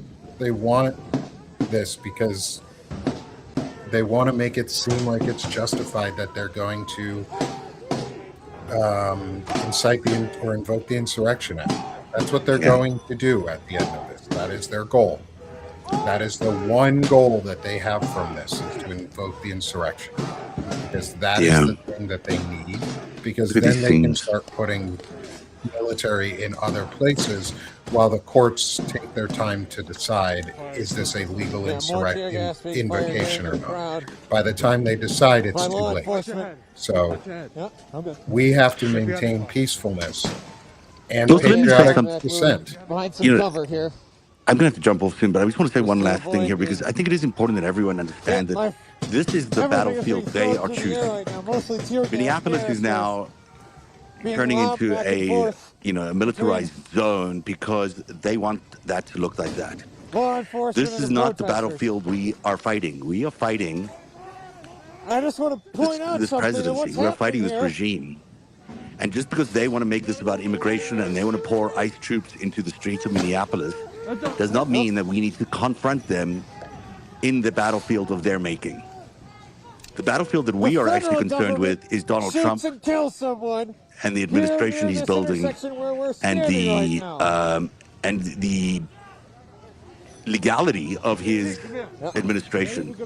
And I think it's really important that whoever is capable of doing this in America right now, one would hope it's a Democratic Party leader of some sort, is able to direct everyone's attention to what they need to be focused on, which is Donald Trump.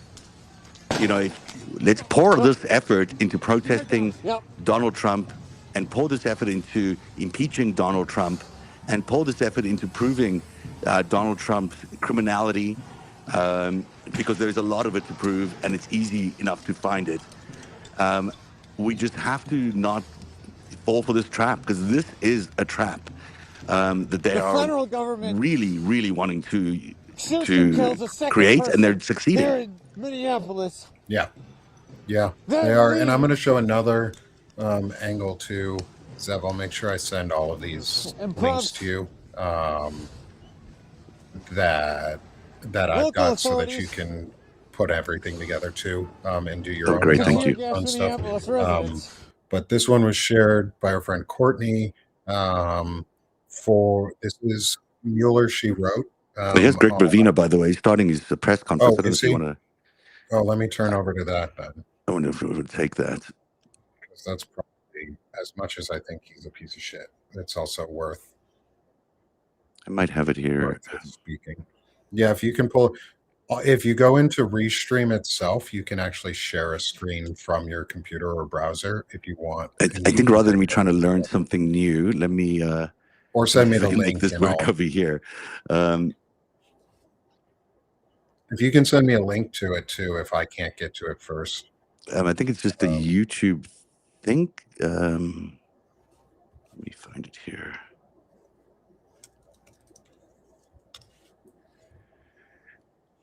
Okay, I found it.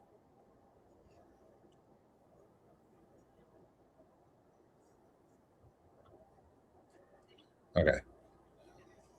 You got it, or should I put up? It hasn't started yet. Oh, has it started? Oh, I'm late. I know you might not be able to get audio from this to you, so let me share it with you. Is this live? No, this isn't live.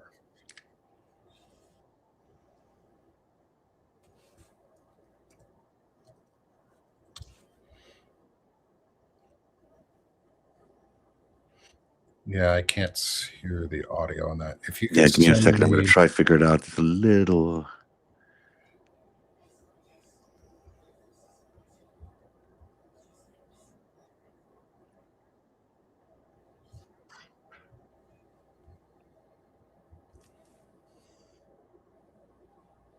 Ah,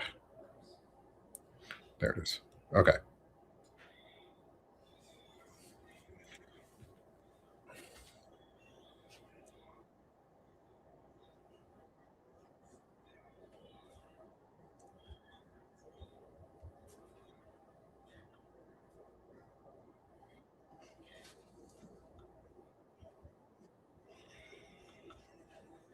There we go.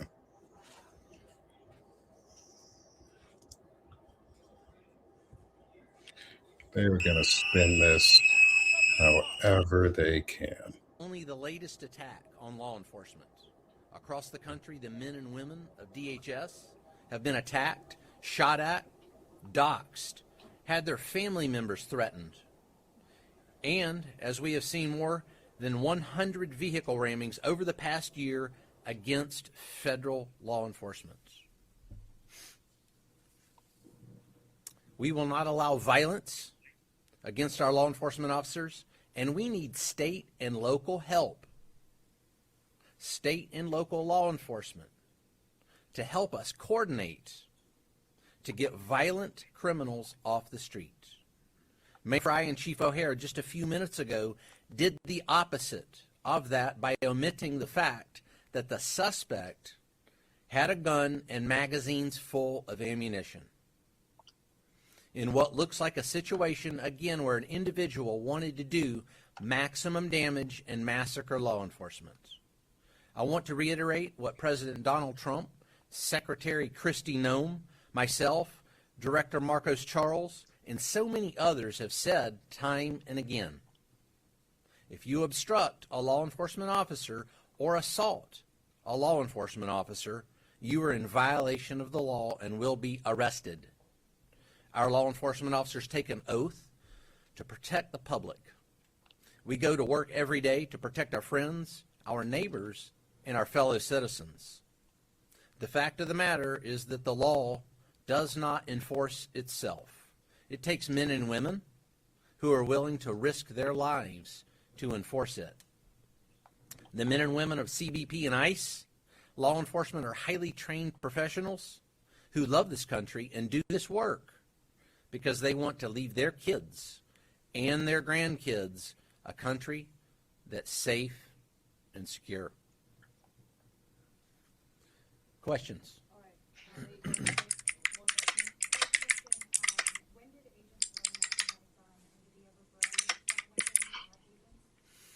Allie, this situation again is evolving. This situation is under investigation. Those facts will come to light. This particular incident is being investigated just like we investigate other similar incidents like we've done over the past several years. It's in the hands of professionals. Those facts will come to light. All right, going on to the next question. So, did he have an additional gun, or was the gun moved from the scene?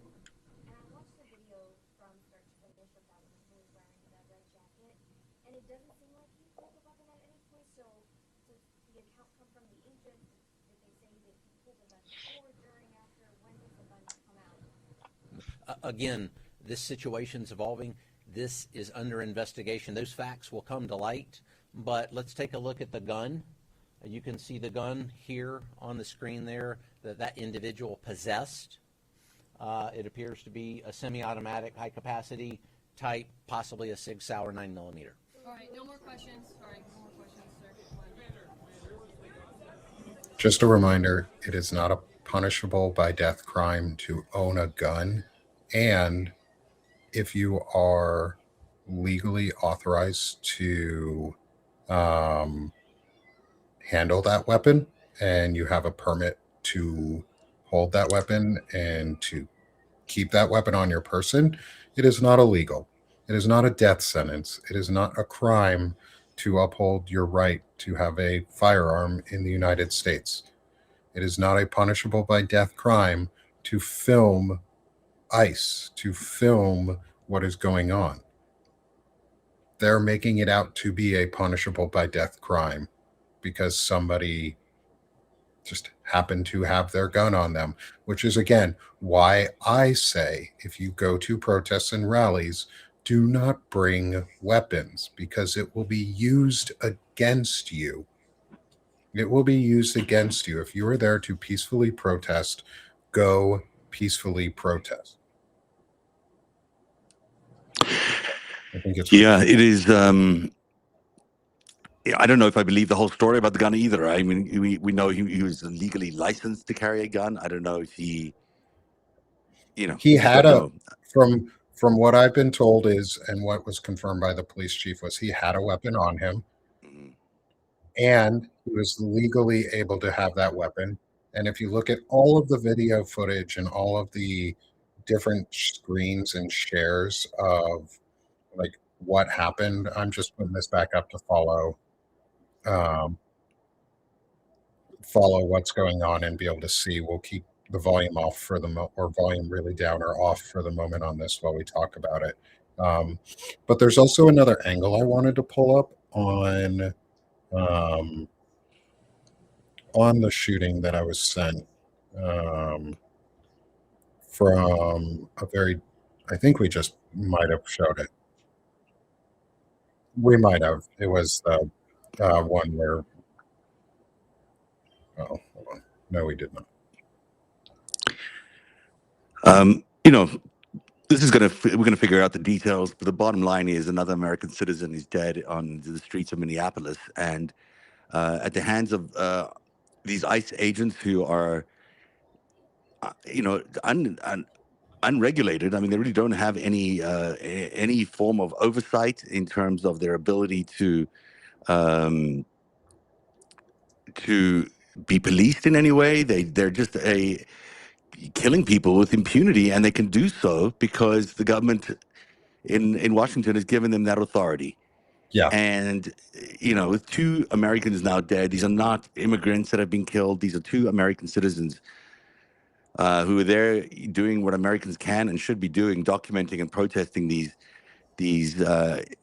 very, very violent crackdowns on their city, and they are dead. And that is an unacceptable situation. I can't think of a single American president who would continue to invoke a policy of having these people show up in the streets of American cities, knowing that his own agents have killed 2 people. Because that is, remarkably irresponsible. But yet this president is cheering this on in all likelihood and wants this to happen.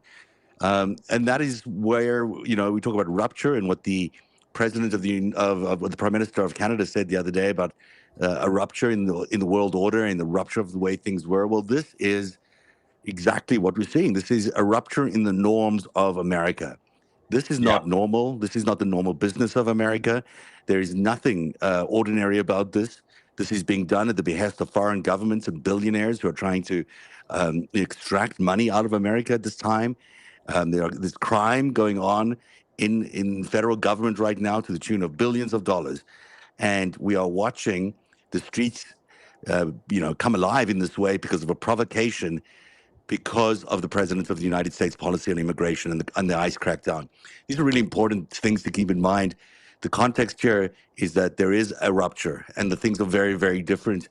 And whatever action is taken now, as we look at these barricades that are being built out into the streets of Minneapolis, that look like Northern Ireland or that look like Baghdad. I mean, this is just, this is unbelievable that this is what it looks like in America.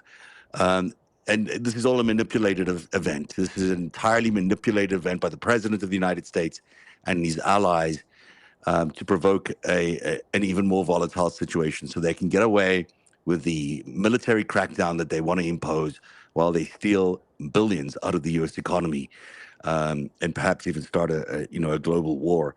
This is, what can you say about it than that? I mean, I'm not saying, I don't know what I'm saying. I'm just going to say that because I think that we're at the point where that context is really important. I just Yeah. want everyone to focus on the president, to focus on Vance, to protest on getting this regime out of power. The ICE agents are there to misdirect us. This whole clash that we're seeing develop is designed to misdirect us. It's just sickening that 2 American citizens are dead because of these goons, and yet the attention needs to remain on this lawless president whose policy is making all of this happen and who continues to want to drive America into a civil war. Yeah. And I think that's really the important part is they want to drive us into a civil war. They want us to escalate. They want us to respond back in a violent and angry way. And yes, the anger is there. It's okay that they are angry. It is okay that people are screaming and standing up. Do not go overboard.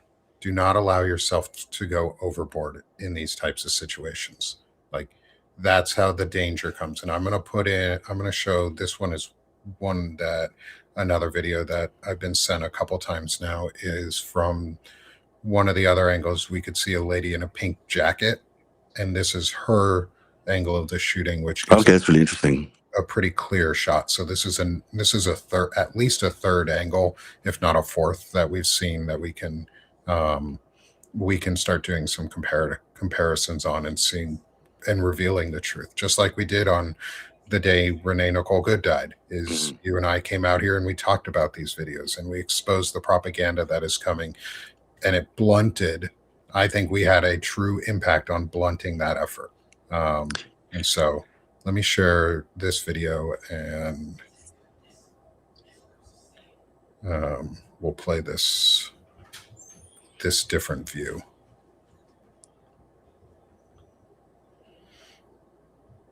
Okay.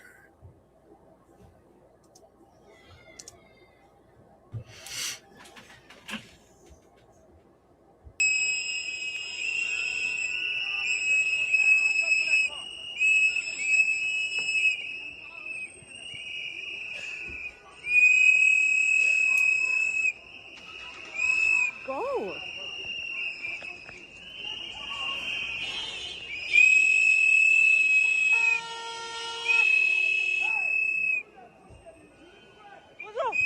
What the fuck is wrong with you?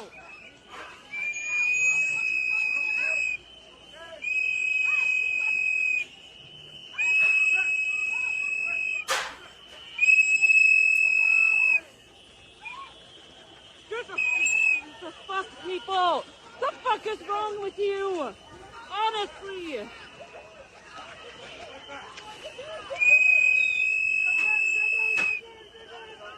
So they pepper sprayed this guy in the face. They beat this dude and pepper sprayed him and then murdered him. In cold blood. In cold blood. Like, there was no self-defense there by that ICE officer. There was no self-defense. That's murder. That's cold-blooded murder. I don't care if he had a gun or not. His hands were out. He was filming. He had both hands on his fucking camera for so fucking long. That man was not doing anything down here in my audio, but that's nothing dangerous in what that man was doing, and it's horrific. He may be standing in front of traffic. I'm hearing my audio back. I'm not sure if it's me or can you hear me? Double audio? Yeah, I can hear you. Okay. And again, blocking traffic isn't a deth sentence. No, and protesting ICE is not a death sentence. None of these things be happening. I've got to log off here because I've got some deadline I'm trying to meet as well. But I guess now a statement from Donald Trump on Truth Social, which we'll get to in just a second. But I just, I'm horrified by what we're seeing here. This was a targeted attack on this guy. I mean, they obviously went after him. And one of the things that worries me the most right now is that they have very sophisticated surveillance capability on their phones. They know exactly who everyone is. That they could be targeting these people well in advance, knowing exactly who the people are that they want to go after, casting them almost in the particular roles, knowing that they might have weapons on them, and then going after them.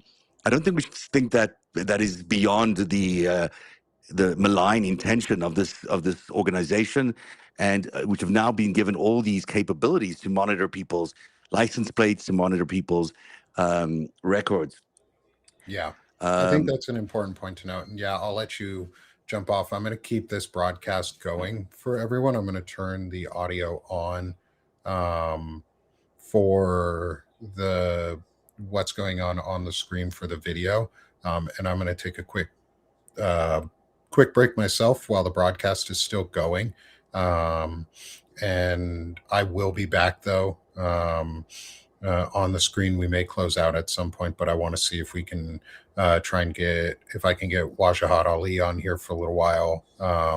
He should be available sometime soon. And Lev Parnas was thinking about jumping on as well. I've invited him for this. So if anyone has anything new or stuff comes out, please continue to watch. We will be monitoring this all day. Thanks for your efforts, Nick. I really appreciate everything you're doing, and thanks for having me on. I really appreciate, and there's a lot of work that goes into this, and thank you for doing such a good job in keeping everyone appraised of what's happening. Thanks for being with me, Zev. I appreciate it. And everyone, if you're on Substack, please go subscribe to Zev Shalev and keep up on all the news and information that he's providing. He has some really, really incredible in-depth investigative reporting. And he is someone who is seeking for the truth and reaching for it and putting it out there. So thanks, Zev. I truly appreciate you coming on with me. Thank you very much. Have a good afternoon. I'll try to come back on later if you're still on. Okay, sounds great. Thanks, Zev. And again, I'm going to go to full screen and unmute the protest. I'm going to let everyone just keep an eye on this. We're going to just keep active monitoring of everything that's going on in appraisal.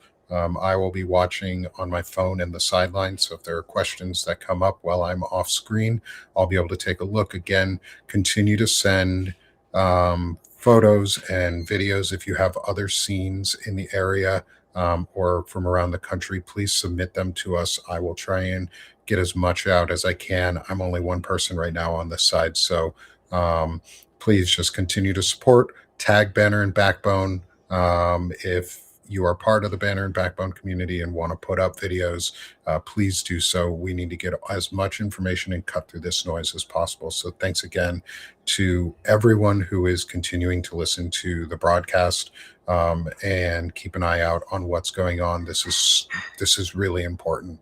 They're going to attempt to defame, and they're going to attempt to incite. They're going to attempt to get people to be violent. Do not allow that to happen. Do not raise yourself to them. Allow yourself to breathe. Go tell your families that you love them. Go touch grass. Go touch snow because it's cold. But go touch snow for a second. Go outside, take a breather, then come back in if you're at home. Gather yourselves. Tell your loved ones you care. And again, I will be back on. I'm going to keep this broadcast going with the live stream from Status Quo Media. So thank you. And thanks again to everyone in the audience. Sherrod Swaney over at Centered America, thank you for the correction earlier to ensure I knew it was the truth about the reporting on the individual killed. I value all of you for the support while we're doing this. Thank you, everyone. Continue to smash the heart. Get more people into this. Spread this with people. Post it on your Facebook, on your Blue Sky. Post whatever you can to get more people into this video and this audience, or any of them, because we need more to see it. So thank you, everyone. We need everybody to stand up. You are patriotic by doing this. So I'm going to make sure that I also upload the video of the woman who had the pink jacket, who was very close, that one that we just saw. It's hard to watch. All of this is hard to watch. Take your mental health too. So if you are done, If you have seen enough for a little while, take a break and then come back. Guard your mental health today too. You are human beings and you matter in this fight for freedom and justice. So again, thanks everyone. I will be back here with you guys in a little bit. I'm going to switch back over to the broadcast.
You are listening in on that fury that the people of the Twin Cities are feeling for their federal government right now.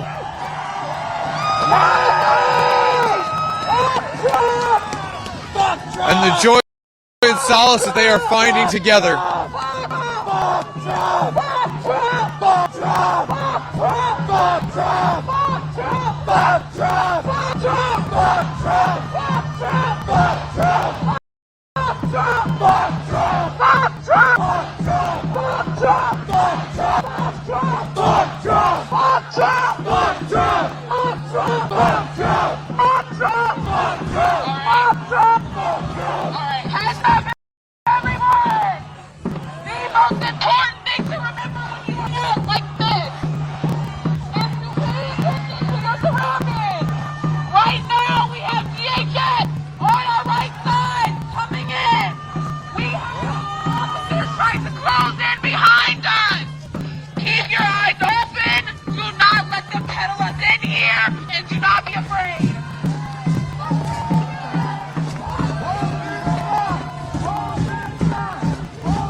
building your app on Base 44.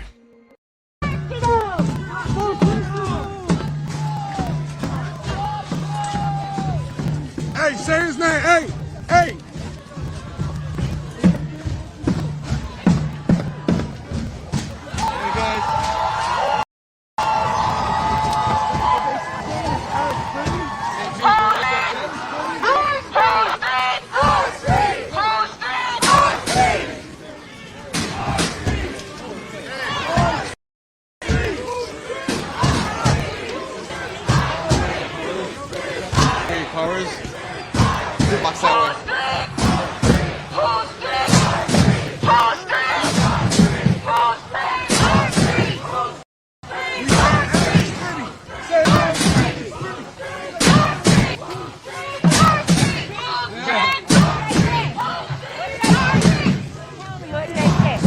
We're going to organize this shit. You're right. Thank you, guys. Despite the horrific acts by this federal government, Minnesotans are standing up for the rule of law. They're protest loudly and urgently, but peacefully. It must stay that way, Minnesota. Minnesotans are witnessing, and we're creating a log of evidence for the future prosecution of ICE agents and officials responsible for this. They're helping their neighbors. They're walking their kids to school. They're feeding families.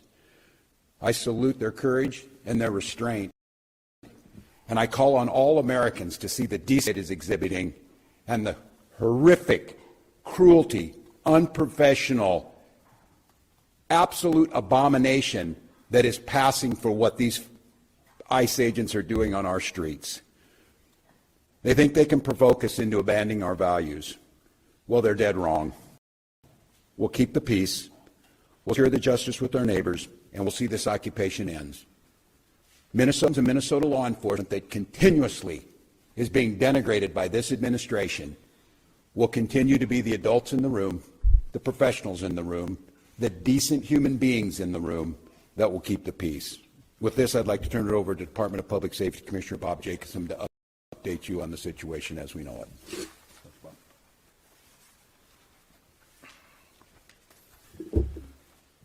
Thank you, Governor. I'm Bob Jacobson, Commissioner of Public Safety for the Department of Public Safety. Again, it's my honor to serve in that position. A man was shot and killed this morning in Minneapolis. I want to pause and remember what cannot get lost in this moment. A man died. His family and friends are feeling unimaginable heartbreak and trauma. And I know Minnesotans and I know our community will rally around this man's family and friends to support him. I also understand clearly that people are upset. They're scared, they're confused. And I want to assure you that this state's public safety officials and our local law enforcement partners are doing everything in our power to get answers, to help turn a sense of normalcy back to our communities. You have the right to demonstrate peacefully. We recognize that demonstrations are often driven by strong emotions, beliefs, and a desire to be heard. But please, please remain peaceful. And I want to say it again that because it is important and it is critical. Peacefully demonstrate. By doing so, you help local authorities to get answers. You help us to do our investigations. By remaining peaceful, you help ensure nobody else may be killed or injured. The thousands and thousands of people who gathered today in Minneapolis prove that Minnesotans can make their voices heard peacefully, and they can do so without violence, and they can do so without destruction. And state resources are available and ready to support our local law enforcement partners as requested. And those resources include the Minnesota State Patrol, the Bureau of Criminal Apprehension, and the Minnesota National Guard. With that, we'll stand for questions. Governor, you made this request before. Is there any reason to believe that it will be answered differently? Have you had any conversations with the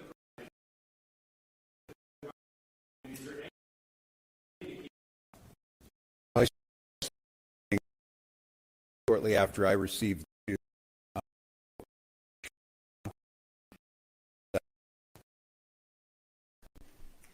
first request was to get these federal agents out of there. They were going to cause more chaos. And second call is, with no uncertain terms, that we will investigate this. We will not be stonewalled. What we've already seen, and you saw it this morning, before any investigation is done, you have the most powerful people in the federal government spinning stories and putting up pictures, and unrelated people who we don't know anything about, and a picture of a firearm to try and spin a narrative. And I ask Americans, this will end when enough Americans say this will end. Do I have any confidence Donald Trump will do the right thing? No, I don't have a lot of confidence Donald Trump will do the right thing. I do have a lot of confidence that the majority of the American people will do the right thing. And I think there cannot be very many people across the country looking right now, after all the reporting that's been done, after everything that's been said, under the pretense that they are here about immigration reform, and quit referring to these people as law enforcement. They are not law enforcement. We have law enforcement who do an incredible job. And to listen to Greg Bovino denigrate the work of our people who are out there cleaning up their mess, no, I don't have a lot of confidence that he himself will do it. But here's what I do have confidence in. There's a whole lot of Republicans, for whatever reason, cannot find their spine. But they might find the ability to know that they're not going to win another election as long as they live, unless they stand up for what's right and stand up for the rule of law and stand up for human decency, and that's the moment. So then, just a follow-up, because then if that is not the case, what are the people of Minnesota supposed to do who are in the middle right now? Because if they get stonewall and you're trying to investigate... Yeah, no, it's a good question. And look, I speaking to the people of Minnesota right now, I hear that scream from you, and I'll continue to plead and ask you for peace. And I know the answer is, you ask us for peace and we give it, and we get shot in the face on the streets coming out of a donut shop. We cannot give them what they want. I don't know how to say this in so many terms, to watch the madness that we've witnessed over this last week coming out of the White House. Hey man, can you share your #1 tip for business success? Switch to Monday CRM. Oh, awesome. Thanks. Hold up. You're thinking about old school CRMs. Monday CRM has AI capabilities that have changed how we do. And now my team closes more deals than ever. Oh, sounds great. Thanks for Hold sharing. up. Hey, I'm not just talking about email composition. I'm talking about meeting summaries, deal prioritization, risk flagging. The real deal, man. Sounds amazing. And you can customize it to fit your specific needs. And the automation setup is so easy, and sequences. Dude, leave me alone. It's nonsense, people. It is nonsense, and it's lies. So my confidence is this, Minnesotans. You know who you are, and you demonstrate it every single day, and we damn sure know who these people are. The American public knows, and this needs to be the event that says enough. Go ahead. No, I'm up front.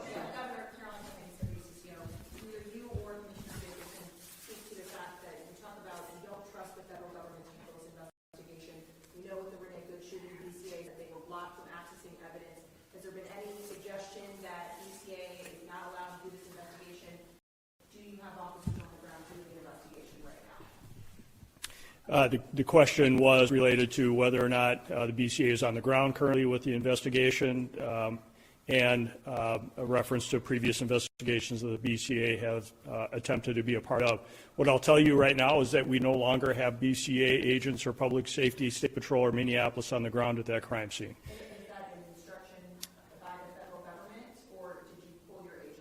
What I will tell you, and not to get further into the investigation, but DHS pulled out of the scene, leaving that to Minnesota State Patrol, Minneapolis. We did not have enough resources to be able to hold that ground safely, and we had to leave that because of the number of people that were available and the safety of those in the public and the safety of our teams. We were able to get there. At that time, we were not able to hold that scene to do a crime scene investigation. I can't talk any more about those details. Who is handling the investigation? If not your DHS nor state officials right now? We'll have more on that, but the BCA is engaged and involved, and we are working at the request of the Minneapolis Police Department on this, on the scene and in this investigation. So we are there, we're available. We want to make sure that we continue to work on this and engage with our federal law enforcement at this point. We don't have anything more to share about the crime scene. Again, we were not able to hold it. We wanted to make sure and keep people safe, but federal law enforcement left the scene and left us there.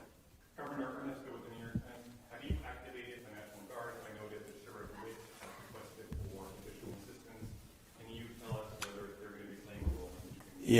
Yes, the answer is yes, we have, as we said last week, and we staged those. I'll have General Menke talk about where they're at, and again, use this as an opportunity to stress to Minnesotans the frustration you have, and as you saw this, they killed a man, created chaos, pushed down protesters, threw gas indiscriminately, and then left the scene, and then we're left to clean up. I understand the anger. I understand trying to parse who were the law enforcement on the scene when you got there after a man was killed is difficult for folks who are out there. But I can't stress enough, our goal, and I'll have General Menke talk about what the role of these guard troops are in conjunction with incredible work from the Hennepin County Sheriff's Office, from mutual aid across, and of course the State Patrol, of trying to get to the point where what we're saying is we can handle this and Minnesota can express their First Amendment rights and have our folks on the streets and get these people out of here. And so, Sean, if you want to talk a little bit, but the answer is yes, there's activated. He can talk to you about numbers. Yeah. So the question is, what's the National Guard doing right now? So we have, we have been on state active duty for over a week. So we've had soldiers prepared in the metro area to respond in a much rapid manner than if they were not mobilized. So we have a request from the Hennepin County Sheriff to support them, and that is to help them free up additional resources for other work that they need to do. And we have started coordinating with them this morning on that, and that first area of support will be assisting them with their requirement to provide security to the Whipple building. So we'll be helping them there. And then we are in parallel planning with other organizations within the state of Minnesota, to include the State Patrol, the Minnesota DNR, and other local agencies to render assistance if requested. Could you say how many are now deployed? I would say that the number that we have is adequate for the requests that we have right now, and I will also tell you that we are bringing more resources that will be able to respond in a timely manner that are not fully mobilized yet, but we are mobilizing more soldiers as we talk at this time. I'd like not to get into specific numbers for an operational security standpoint, but right now we have all the resources to meet the requests that we have. I would note on this one, too, that we'll be billing the federal government for the cost of the National Guard because they are incurring the costs that are falling on us by their reckless actions. Yes, sir.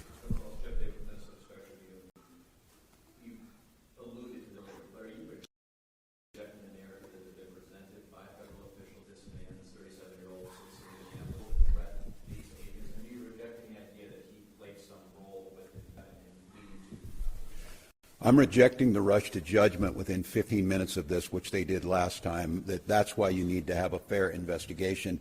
And that's why a video can show one thing, but what happened beforehand. But they already will slander this individual. They've already made this the case. And I will just say you will all start to see it, and some of you probably have. There's multiple angles of this. And I'll go back to what we talked about before. They're telling you not to trust your eyes and ears, not to trust the facts that you're seeing in front of them. And at some point in time, your reporting, and I think the reporting this week has been spectacular across Minnesota, that there's not two sides to every story. But in this situation, what I'm saying is we need to have a fair investigation, understanding what's happening, and held accountable. We continue to hear, and we heard it from the Vice President, that these folks can do whatever they want. They can have full immunity. And what I'm telling you is they will not. There will be justice to Minnesotans. Continue to gather information. So I won't say where it is because I think it's irresponsible to make that judgment. But what I see with my eyes and what you're going to see with your eyes makes that pretty hard to believe. And I would imagine as a federal officer, they would have come out sounded like these professionals sound and say, we need to gather the information, we need to gather all the facts, we need to put them forward, and then we can make some informed decision based on the fact. They've written the narrative already. And the audacity to critique the police chief of Minneapolis after what work that those heroic officers are trying to do, and to be critiqued by this guy. I mean, I don't know, I've said it a lot, but America, as you're listening, enough is enough. Enough is enough of this. End this. End this. And we see them moving to Maine. If you're in Boston, you're in Chicago, you're in Philly, you're in Miami, it doesn't matter. We can't live like this. Our children are in trauma. A 5-year-old, you saw the picture, the bunny hat and the Spider-Man. These are not like some narrative to throw around, to parade around in some coat you had made and act like you're a tough guy or whatever. These are people's lives, and we have rule of law. So I'll let the investigation play itself out. We will do our best to find it, but I don't know, you kill a man and then you just leave, your law enforcement, you just leave it. Is there a single case in American history where you just like walk away and say, I guess that just happened and we're not going to clean up our mess? I'm proud of Minnesotans. I'm proud of law enforcement here and our partners, and we'll get to the bottom of it. I think we have time for another one. So, yes, ma'am.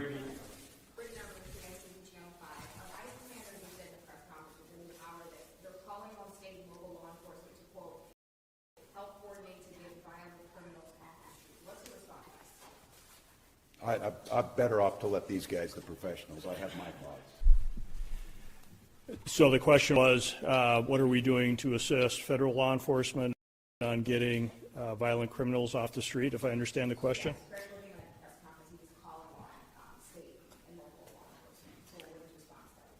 State and local law enforcement are always ready and willing and able to arrest violent offenders. We do not stand from that, no matter where we get that information from. If there are violent offenders or violent criminals or violent crimes, we will investigate and we'll bring those to justice.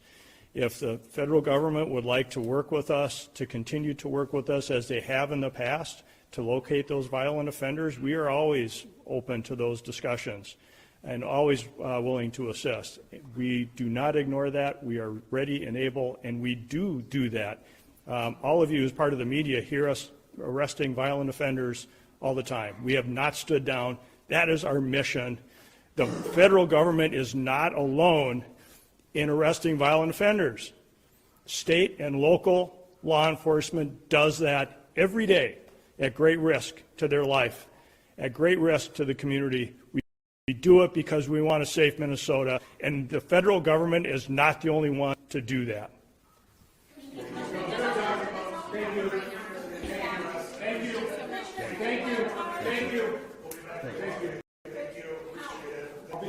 here. I'm not going anywhere. But respectfully, I'm confused. Yep, I'll try and clear up this confusion. Jacobson said that he said, they were at the scene. Hey, all, I'm going to be moving this screen over. There was an interview that I just caught on the Status Coup feed before they end on their side that I wanted to share and have everyone listen to. It's someone from the protest. I just want to listen to this whole interview because I think it's important that we get as much on the ground information as we can and as much truthful and factual information out there as possible. I will again also show some of the other videos that we have seen this morning and the other footage that has come out. I have a bunch of videos ready and lined up on my screen for the different angles. The long form video that was that I just posted also of the shooting from the additional angle from the woman in the pink jacket. These are really, really important. We're at a really dangerous time right now, and I'm getting information in the background too, again, from things that we've talked about earlier, that Stephen Miller is actively pushing the Insurrection Act, and they're working on building a false narrative. They are working actively to build this false narrative, and I want everybody to say the name of the man who was murdered today. His name came out. It had been leaked. I'm going to say it because his name is important. Alex Jeffrey Pretti, 37 years old, a registered nurse, was murdered today. Alex Jeffrey Pretti was murdered today by ICE agents, brutally murdered and executed him in the streets of America so that Stephen Miller could push for this insurrection, this fake insurrection. That is what they want. Say his name, Alex Jeffrey Pretti. Say her name, Renee Nicole Good. 2 innocent bystanders, 2 innocent people, 2 innocent ICE watchers doing their civic duty, murdered just for being out. Just for being out. And that's horrific. It's disgusting. It's not what we want America to be. And so let me put up these videos again. Warning, as I put these videos up and as I show these videos, please be warned. This is violent. This is a shooting. We need to see it, though. We have to see these moments, and we have to see them unfiltered, and we have to see the full truth. And you have to share this full truth with everyone that you know. You share this full truth, and you share the truth to everybody else. So we're going to first show the angle from earlier where there's someone in the coffee shop or whatever shop across the street where they see the shooting happening. I'm going to play this interview first, and then I'll play the other videos. So thank you, everyone, for being with me and for being alert and paying attention. So let's listen to this video, this interview, and then I will be back in a couple minutes.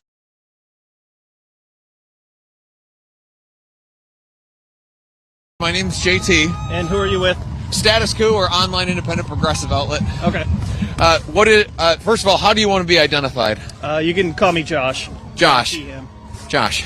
Thank you for talking to us, Josh. Thank you for having me. Like I said, the first thing I wanted to start with is just processing your emotions in this moment. We're standing here after a second person shot and killed earlier today by immigration enforcement agents. The second person killed this month by immigration enforcement agents. How would you summarize your emotions in this moment? It was just utter sadness and then disgust. And then that turned to a quick rage. The audacity of this government to think that they could just push and push and push and hurt citizens. And sure, it's the second shot, not the first died by hands of ICE. There are people in detention who were killed, outright killed. There was one who was recently pronounced dead by homicide because he was strangled to death. These things are happening constantly, and they're not being held accountable, and it's causing such fury and rage. What is the point of having a nation if we cannot even protect each other and ourselves? I want you to explain the message you're here to deliver with the flag. Your flag is, bringing it down here. It's the American flag upside down, and it says, "That's fine, dude. I'm not mad at you." Can you explain the message that you're here, that what this symbolizes and means to you? This was the last words of Renee Good. She was just there to protect herself and others. She wasn't angry. She wasn't trying to hurt him. She was trying to get away because he was dangerous and drew a gun on her. She was trying to flee for her life. She's not a bad person. And if we're attacking citizens and killing them when their last words to you are, "I'm not mad at you," what are we doing? That's a monster right there, and he needs to be held accountable, and this administration needs to be held accountable, and we're in danger because of that. And, of course, the upside-down American flag being a universal sign of distress. Where do you see, it always feels like in these moments where you feel like you're living through history, that you're standing on the precipice of something, but you can't always see what's next. I'm just curious, from your perspective right now, What do you see as next for this movement for justice here in Minneapolis? Ideally, ICE gets out. They leave the city, they leave our state, and they never come back. That's what I want. I want peaceful resolution. I want them to just leave. Leave us alone, leave our citizens alone. If not, I hope that we continue with what we've been doing, which is holding them accountable, keeping eyes on them, following them, and making sure they're not hurt people, other innocent people. That's what I want to have happen, is they need to be accountable. And today, I hope that our message is heard. Our message of get out. We no longer want you here. We never wanted you here in the first place. That's the same message the governor delivered earlier today, said that the Trump administration should remove all agents from Minnesota immediately. Is there anything more that you want to see from your state, your local leaders, from the nominal opposition party in this country, the Democrats, in this moment? I want them to actually do something. They're doing nothing. Ooh, we'll file a letter. Ooh, in court. They're doing it. They're hurting us. Protect us. That's what you're supposed to be doing, but they're not protecting us. I can't say exactly what they should be doing because that's from them. But I want them to do something. Get out here. March with us. Have your agents stand by and keep things civil and supportive. Officers are obligated to hold other officers accountable and hold them to the law. What are they doing? They're not doing that. And we need to take actual action. He's doing nothing. He's standing by doing nothing. Thank you very much. I appreciate the time. Josh, before I let you go, is there anything else you would want to say while you had this platform? Stay safe out there, everyone. Keep it peaceful where you can and keep yourself safe and stay warm. You stay safe too, Josh. Thank you very much for the time. I appreciate it. All right.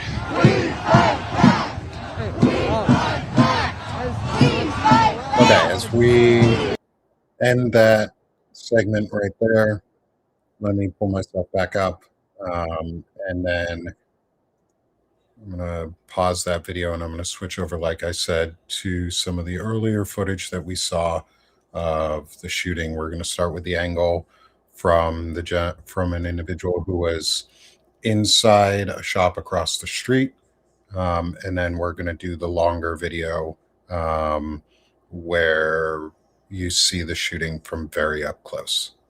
So again, this is not pleasant to watch or hear, but it is important and valuable that we do hear these things and see them. So take a look and take a listen.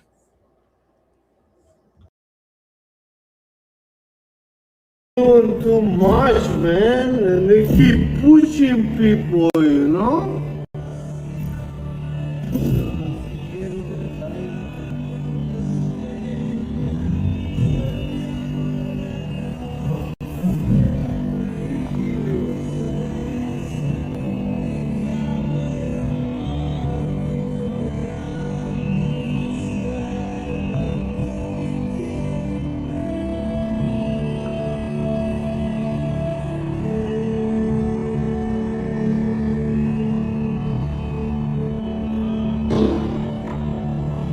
Shit! What the fuck? They killed my... Did they fucking kill that guy?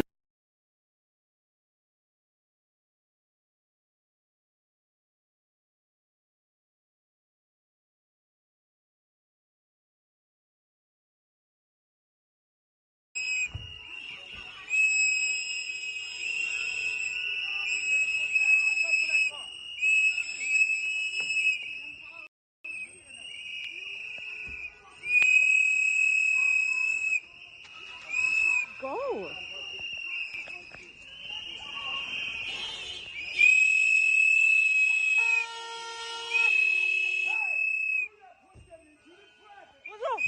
What the fuck is wrong with you?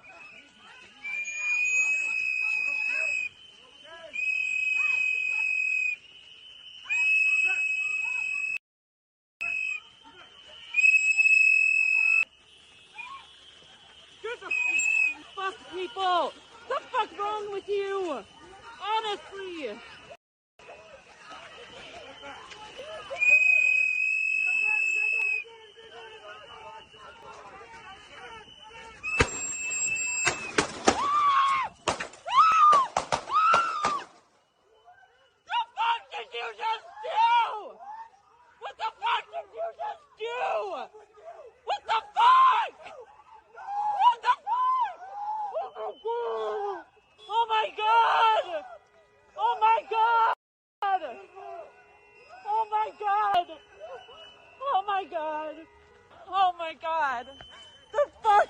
you just do? The fuck did you just do? Yes, Liz, somebody call the ambulance. Somebody call the ambulance. Somebody needs to call the ambulance. Somebody call 911. I can't believe they just did that. Holy shit. Holy shit. Just get. Come on. Oh my God, you fucking people, man. You're fucking killing us. Why would you do that? Oh my God, oh my God. I can't believe I'm seeing this. While that video is playing silently in the background, I want to read Donald Trump's Truth Social truth bullshit that he said after this event. This is Donald Trump on Truth Social. This is the gunman's gun with a picture, and underneath is a picture loaded of the gun. And I'll just move myself onto that single screen for now. Let me pull up the Truth Social image. As much as I don't want to show Truth Social or that garbage of a network on here, it's important to see what our head in charge is saying about this incident, because they're going to propagandize it and they're going to defame the shit out of this person and his family and his friends and his associations, and they should all be prepared to sue the hell out of this administration to shut them the fuck up. So this is what our dickhead in charge has said after the fact, after the shooting. This is the gunman's gun, loaded with 2 additional full magazines and ready to go. What is that all about? Where are the local police? Why weren't they allowed to protect ICE officers? The mayor and the governor called them off. It is stated that many of these police were not allowed to do their job, that ICE had to protect themselves. Not an easy thing to do. Why does Ilhan Omar have $34 million in her account? And where are the tens of billions of dollars that have been stolen from the once great state of Minnesota? Where are there? We are there because of massive monetary fraud, with billions of dollars missing and illegal criminals that were allowed to infiltrate the state through the Democrats' open border policy. We want the money back, and we want it back now. Those fraudsters who stole the money are going to jail, where they belong. This is no different than a really big bank robbery. Much of what you've witnessed is a cover-up for this theft and fraud. The mayor and the governor are inciting insurrection with their pompous, dangerous, and arrogant rhetoric. Instead, these sanctimonious political fools should be looking for the billions of dollars that has been stolen from the people of Minnesota and the United States of America. Let our ICE patriots do their job. 12,000 illegal alien criminals, many of them violent, have been arrested and taken out of Minnesota. If they were still there, you would see something far worse than you are witnessing today, with a picture of a random gun. Picture of a random gun. I spoke that in the most condescending way I could. I spoke that garbage from Donald Trump in the most condescending way I could about that, because that's what that was. There wasn't anything about what actually happened. Donald Trump is in a position where he won't, and I'm not saying he should because I know he won't, where he could make this go down. He could help de-escalate this situation, but he won't, because he doesn't want to, because he wants it loud, because he wants it violent, because he wants it hateful. He wants this to happen. He didn't care. That Truth Social post isn't about what happened, isn't about the truth. It's about making up and exposing his own lies. He is exposing himself. The fraud that is happening is his fraud. The tens of billions of dollars of being stolen in the once great state of Minnesota, the still great state of Minnesota, is because of the federal government, because Donald Trump and his gang are stealing that money. Not Ilhan Omar, who has nothing to do with this. She has nothing to do with this. She is a representative. Her job is to represent, and she does it pretty damn well. You know what you don't do, Donald Trump? You don't lead. You don't do shit. And these ICE agents, these criminals, these thugs running around killing people, that's your doing. That's Stephen Miller's doing. You are not patriots. There is no cover up of fraud. You did not send ICE into Minnesota because of fraud. You sent ICE into Minnesota because you wanted to punish your political enemy. You wanted to punish the last VP candidate. You wanted to punish the state that the last Democratic VP candidate currently runs. This is punishment. This is the way to try and incite the Insurrection Act. This is what they are trying to do. As I said earlier, and as Lev Parnas has reported, and as Lev has provided more information around, is Stephen Miller is openly trying to incite the Insurrection Act with this act. They are trying to foment the violence and make it worse. They are trying to make us respond in violent and harmful ways. We cannot. We cannot respond in those ways. We must continue to be peaceful. We must continue to demonstrate, and we must strike. Those of you who can strike, must. You must talk to your companies, where you work for, where you work at. You must call them. Call your bosses, call your HR departments, demand a meeting of your company and ask them, what are we going to do? What do we stand for as a company? What are our values? And those values should include striking. Those values should include your corporate entity that lives over you, that helps you, that provides for you, that is your overlord.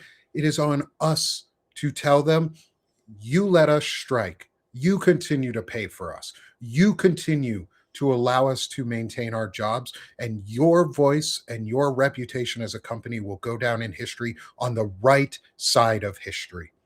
You stand up, go to your HR departments, and no, do not go out and form armed militias.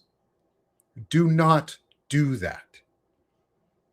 If you go out and you form any form of militia, you go out unarmed, because a weapon is provocation. Yes, I understand. We live in the United States where everyone has the right to a gun, pretty much.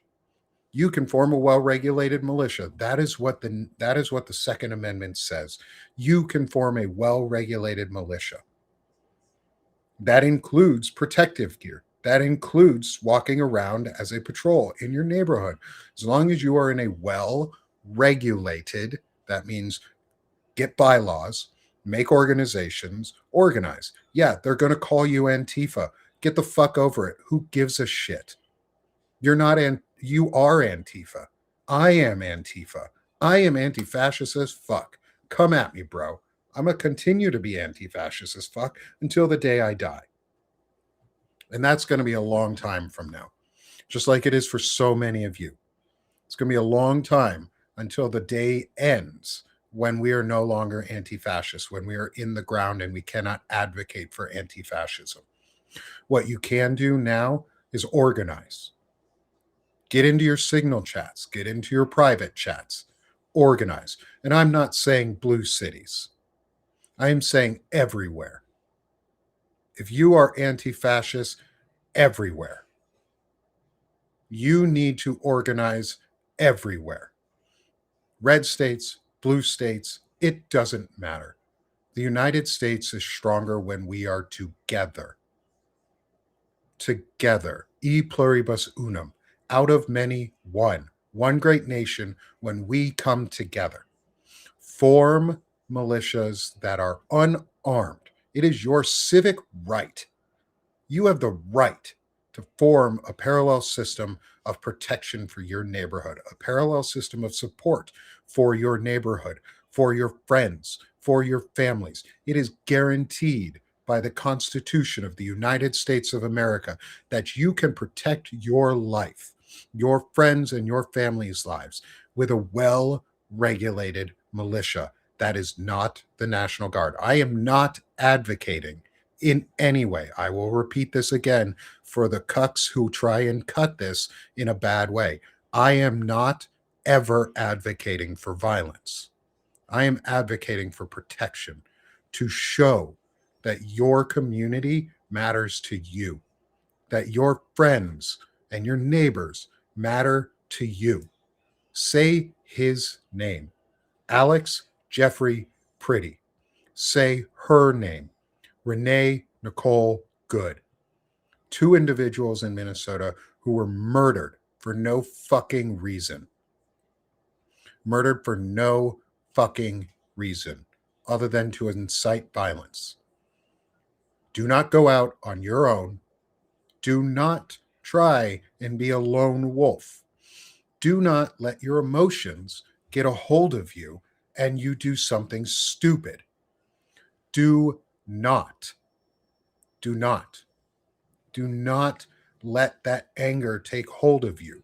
Just like Star Wars taught us a long time ago, hate leads to anger, or anger leads to hate, hate leads to pain. I don't remember the exact quote, but it all leads to the dark side.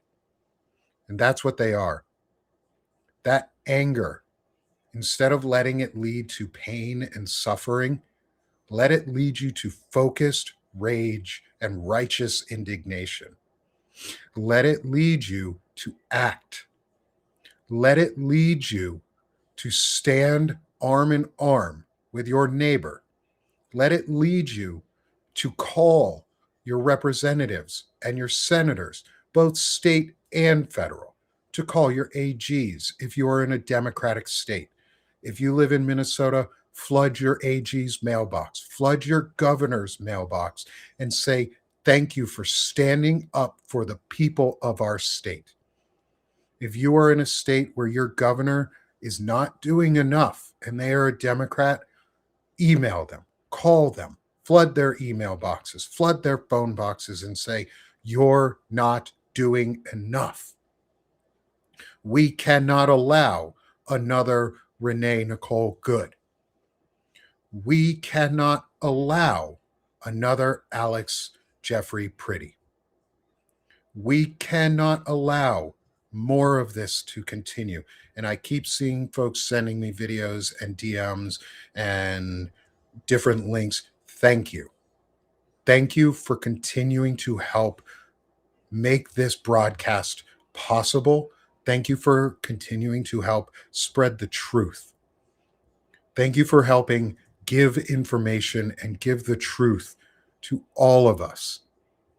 That is so important. Citizen journalism right now is going to save the world. Citizen journalism, I'll say it again, is going to save the world. And I'm going to pull up some additional videos here while I'm trying to talk. Sorry, y'all. There's a lot going on. And I want to make sure I get everything right and good and out for you guys. There's a couple videos I'm pulling up. One is of Brian Krasenstein around proof that he was unarmed when he was shot and murdered, when Alex Jeffrey Pretti was murdered today. There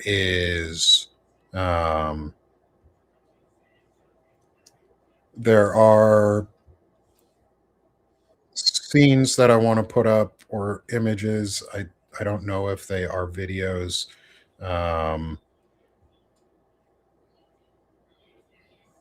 That are showing that the gun even if he was armed, that the gun was already removed prior to him being murdered. So I'm going to first put up this the Krasenstein video, and we're going to listen through it. It's only 44 seconds. So let's give this a listen, and then I'll be back in on this side. Let me just make sure everything is all set up. Sorry, y'all. There's a lot of moving parts that go into a broadcast like this. Thank you for being with me as I do this. I'm learning all of this on the fly on how to do this correctly so that I can get good information out to y'all. So I'm going to mute myself and let this video speak for itself with Brian Krasenstein.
Sorry, I'll unmute myself as I talk. These are two additional images. This is the first one is of the supposed gun that had been recovered. This is of the suspected ICE agent. Again, there's no confirmation that any of these folks are actually ICE agents. They just happen to have police or ICE paraphernalia. They could be anyone. They're not showing identification. That's part of the problem. So these masked men disarmed and then murdered a man in the street in Minneapolis. Alex Jeffrey Pretti was murdered today with at least 10 shots fired from what appeared to be more than one shooter. I don't know if it is more than one, but I'm gonna play back again the short video that I had at replay speed, half speed from earlier. I'll play it again here. Let me pull it back up. Let me get my face on the screen too as I do this. I hope everyone is doing okay right now. I hope people are still hanging in there and handling themselves well and are are staying safe and staying with each other and with their family. And I want to reiterate before I play this the next video was from Trump's Truth Social piece or statement, what he wrote. This is really important. The mayor and the governor are inciting insurrection with their pompous, dangerous, and arrogant rhetoric, calling them sanctimonious political fools and to let ICE patriots do their job. They're saying the part out loud at this point. They're saying the insurrection part loudly and repeatedly because that's the message and that's their goal.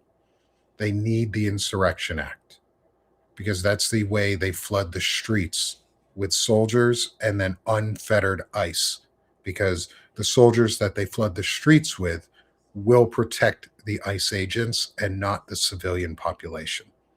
That is what they're there for. And I'm getting thank you to all of my friends who are helping support and provide me information and get me images and details and facts that are coming out. And let me play this video again before, and then we'll talk about we'll talk a little bit more, and then maybe we may go off for a while. I've been on for almost 3.5 hours, and as you can probably guess, this is hard. And I'm not what I was hoping to do on a Saturday. I don't think any of us wanted to be here on a Saturday or ever listening or seeing these acts. So again, let's watch these videos again because it's really important.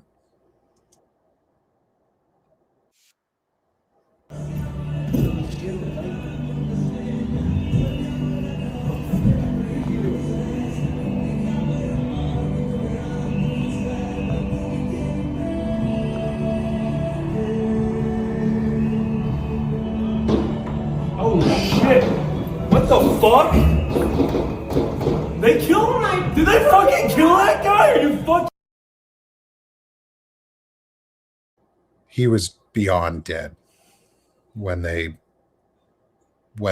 man unloaded on him, unloaded an entire magazine's worth of his 9mm ammunition into that individual. 10 fucking shots. 10. They're trained to murder us. People keep talking about, oh, we need to train ICE agents better. You can't train that out of them. You don't train this murderous intent out of them. That's not how this works. That's not how this happens. You don't train that out of them. You defund ICE. You take it apart. You defund and rebuild Border Patrol and Customs Enforcement. You rebuild from the ground up. You don't keep the same foundation of fascism and white nationalism and oppressive racist policies. You tear that shit down. You take it out and you put something new in. That's where we are. Demand, especially if you have a Democratic representative or senator, demand that they defund ICE. And if they don't, and someone is running, demand that they be willing to defund ICE because it's primary time. Or demand that your fucking representative resign. If they're unwilling to do their fucking job and get these people under control, demand that they fucking resign. You have the power to do that too. You have a power. We have that power to demand that these things get fixed. And we can make that happen. No more should be fixing. We must be fixing. We have to be fixing. We have to end this. We have to demand the abolishment of ICE and the arrest of these criminals. That is our job. So watch this again and take it. Take it to heart and demand change.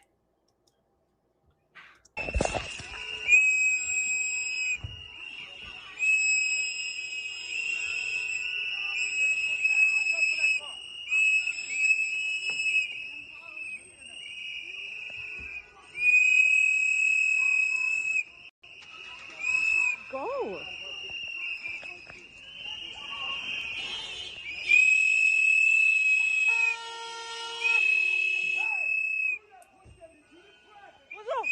What the fuck is wrong with you?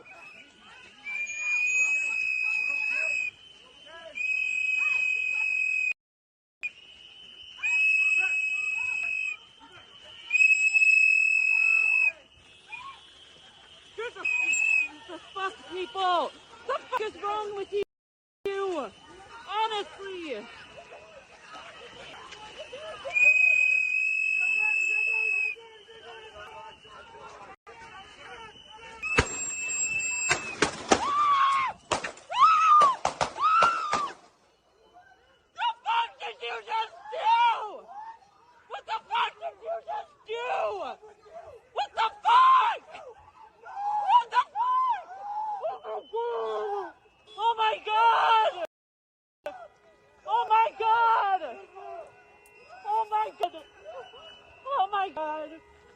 Oh my god! The fuck did you just do? The fuck did you just do? Ah! He is Will somebody call the ambulance? Somebody call the ambulance! Somebody needs to call the ambulance! Somebody call 911! I can't believe they just did that! Holy shit! Holy shit! Just get come on! Come on! Oh my god, you fucking people, man! You're fucking killing us! Why would you do that? Oh my god! Oh my god! I can't believe I'm seeing this! I can't believe I'm seeing this! Oh my god! Come on! Come on! Come on! Come here! Come on! Come here! It is. Oh my god!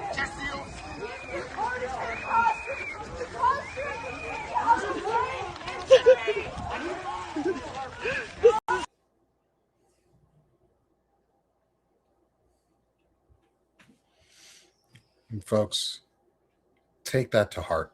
Take what just happened, what you just saw here today, and let's build from this. I need to step away myself, and I will keep everyone up to date as I go through the day too, and if anything else I hear, and if more important other stories begin to develop, if other information begins to come out, if new things begin to happen and events unfold, I will be here. I will be paying attention. I will be watching. I will be listening.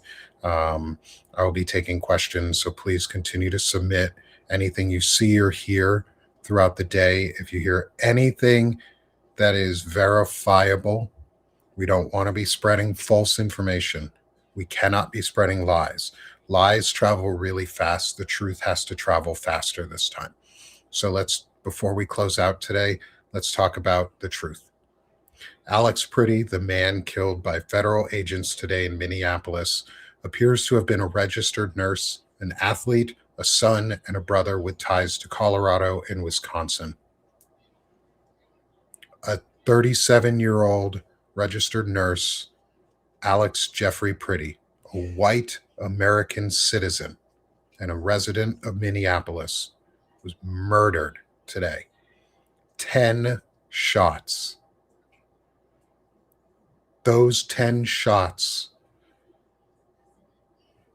will change the world. The 3 shots for Renee Nicole Good that murdered her started to change the world. These 10 shots will too. Use this anger, use this fear, use this hurt, and focus it. Focus it into action. Demand, demand, demand. That is what we can do right now. And if you are in a place where you think you can safely go into the streets without letting your emotions get the best of you, if you think you have the head or know you have the head to stand there and be peaceful and patriotic to the end, then go out and protest. But if you think or you have an inkling that you might want to do something stupid, stay the fuck home. Stay the fuck home. If your plan is to cause damage and to kill people and to incite, stay the fuck home. We don't want your help today. We don't want that kind of help. I want people to go out peacefully. Exercise your First Amendment right. Exercise your First Amendment right now, and stand up and say something. Talk about Alex Jeffrey Pretti. 10 shots. Talk about Renee Nicole Good and the 3 shots that took her life. Talk about this. Talk about it at home. Talk about it now. Spread it on your socials, and I will repost this video for everyone to spread far and wide for all of this coverage. Put this out there. Spread the knowledge so that you can break through the disinformation too. Alex Pretti was a registered nurse. From the sound of it, he was a VA nurse too. And no matter what, we have to continue to maintain this peaceful action. We have to continue to be doing what we're doing. Go louder. No more should, no more I should be doing this. I think I can do this. Go fucking do it. Go do it. Go stand out on the street corner. Go get a group of people together to protest peacefully, patriotically, and loudly. Do not let them silence your voice. They want to instill fear. Instead, use Alex Jeffrey Pretti's murder as a fire. Let it light a fire under you. Use Renee Nicole Good's murder to light a fire under you, to go out and defend and protect and uphold. That's the most important, is uphold your freedoms. Go on offense. Be out there first. Be louder. Be bigger. Show them we, e pluribus unum, out of many, one. Show them that we are one. We are one voice that says no more. And when that one voice is so loud they cannot stop it, it will change. Not it should change, but it will. It will change when we go back to that idea of e pluribus unum, out of many, one. Thank you, everyone. This has been a really, really tough day, and I'm seeing stuff that there was another murder of a, and I want to make sure that I get any information that I talk about that right before I put any too much out.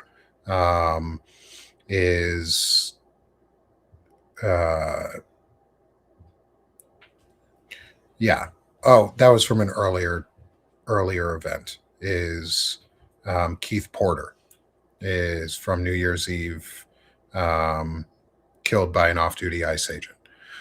We have to take all their names. We have to remember the people who died. Not just these individuals, all of them.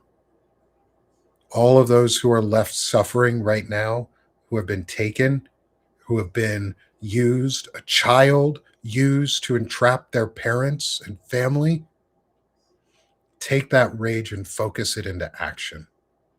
So part of that action, please, before you go, smash the heart, hit the subscribe button if you're in Substack to come subscribe to Banner and Backbone, Zev Shalev, and myself. Follow for all the latest. We're going to keep everyone updated as much as we can on everything that's going out, but I'm going to take a quick break. I saw that there was Amy. Thank you for, let me see if I can pull it up here. I know I got a message. I'm trying to get as much out as we can, friends. Sorry about this. Just give me a moment while I pull up my messages.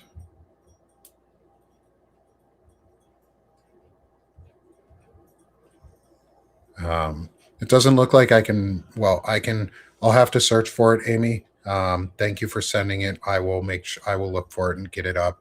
I've got a couple Instagram, the Banner and Backbone Instagram is brand new. Hey, Lev, before we go, did you want to jump on and give any updates today on the latest? Because I want to make sure we have everybody informed. What link with a text.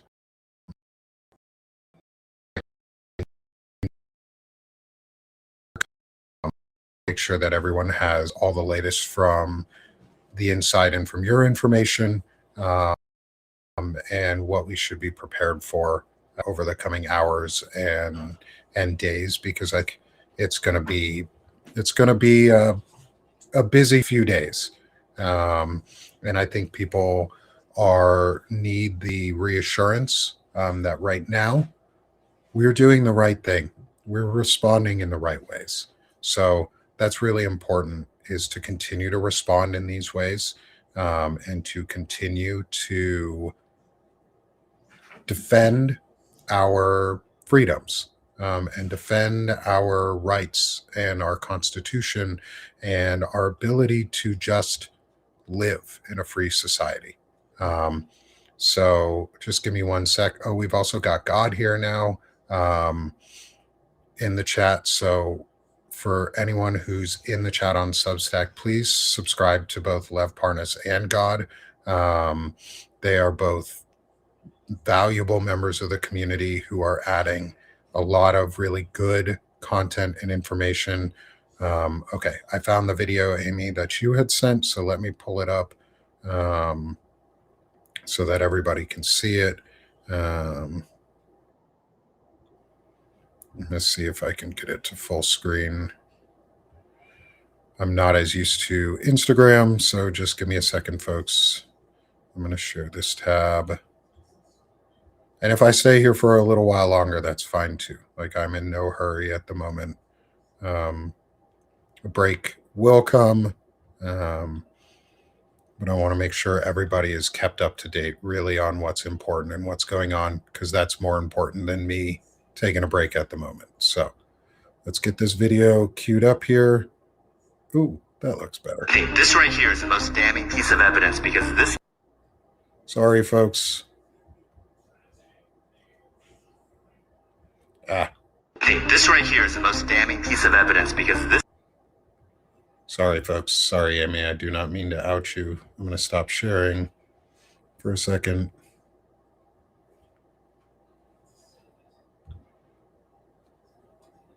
Just give me one sec, folks. Sorry.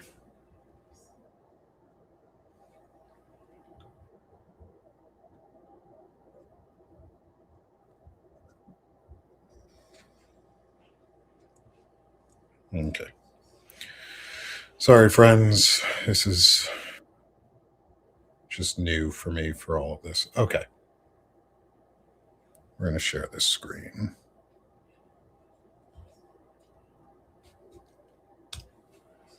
Okay. Mute myself and we'll listen in on this analysis here.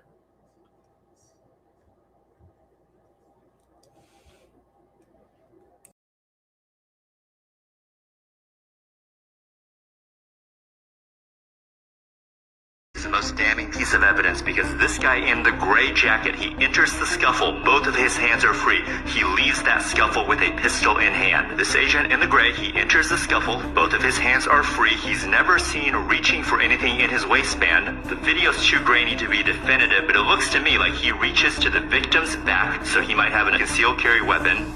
And he turns and he runs off right before the shooting starts with a pistol in hand that he didn't have before. So if that guy in the gray jacket is running away with the victim's pistol, then this is clear-cut murder. I think Gray Jacket took it from the victim's holster at his back. Even if he took it from the victim's hands, that would mean the victim had no weapon. You don't get to execute someone like that.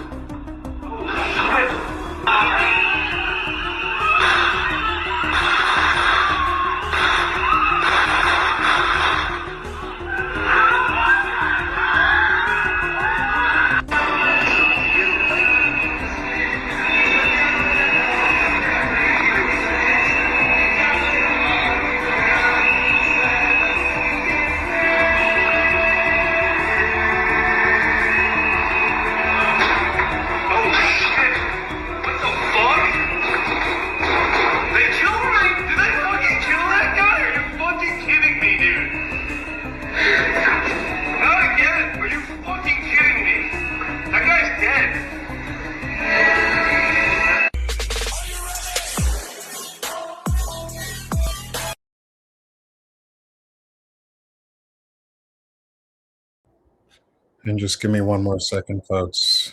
I'm going to pull up again one final time before I head out here. Was the video from the woman who was wearing the pink jacket, who was right next to the event that happened. This is the clearest we have where we saw this man, Alex Jeffrey Pretti, be murdered. He was pepper sprayed, violently attacked in the face, brought to the ground, disarmed, then murdered.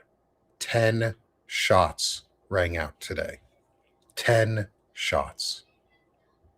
So as we close this out, I'm going to put this as the last video.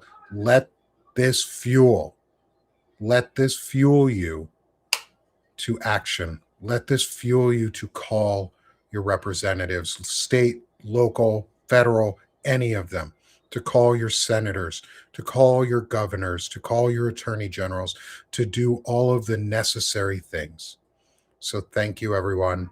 Thank you for being with me here today. Thank you for staying for this 4 hours with us through all of these things with me and Dean Blundell and Zev Shalev and Lev Parnas throughout the various parts of the day. Please keep yourselves and your mental health in mind as we go through this. I know this has been a lot. This is traumatizing video to watch over and over, but it is also so important so that we know the truth and they cannot propagandize or weaponize it against us. So again, please watch this video one last time, and I will see you all later, and take care of your mental health throughout the rest of the day and these events as they unfold.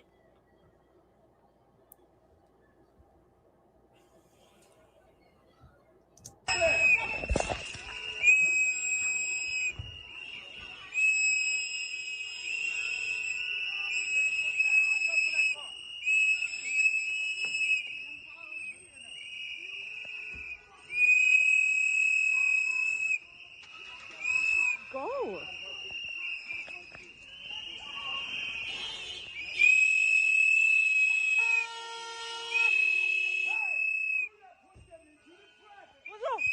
What the fuck is wrong with you?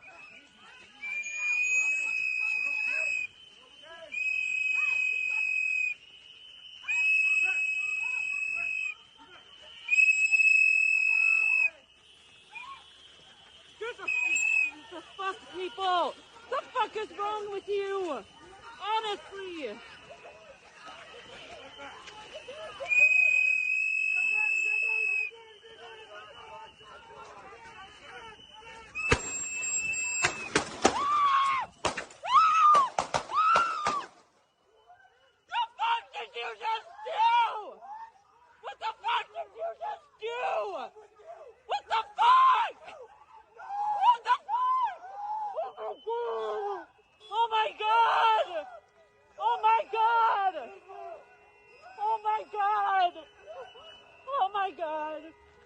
Oh my god!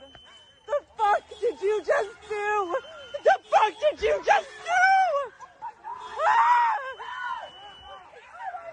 Yes! Liz, somebody call the ambulance!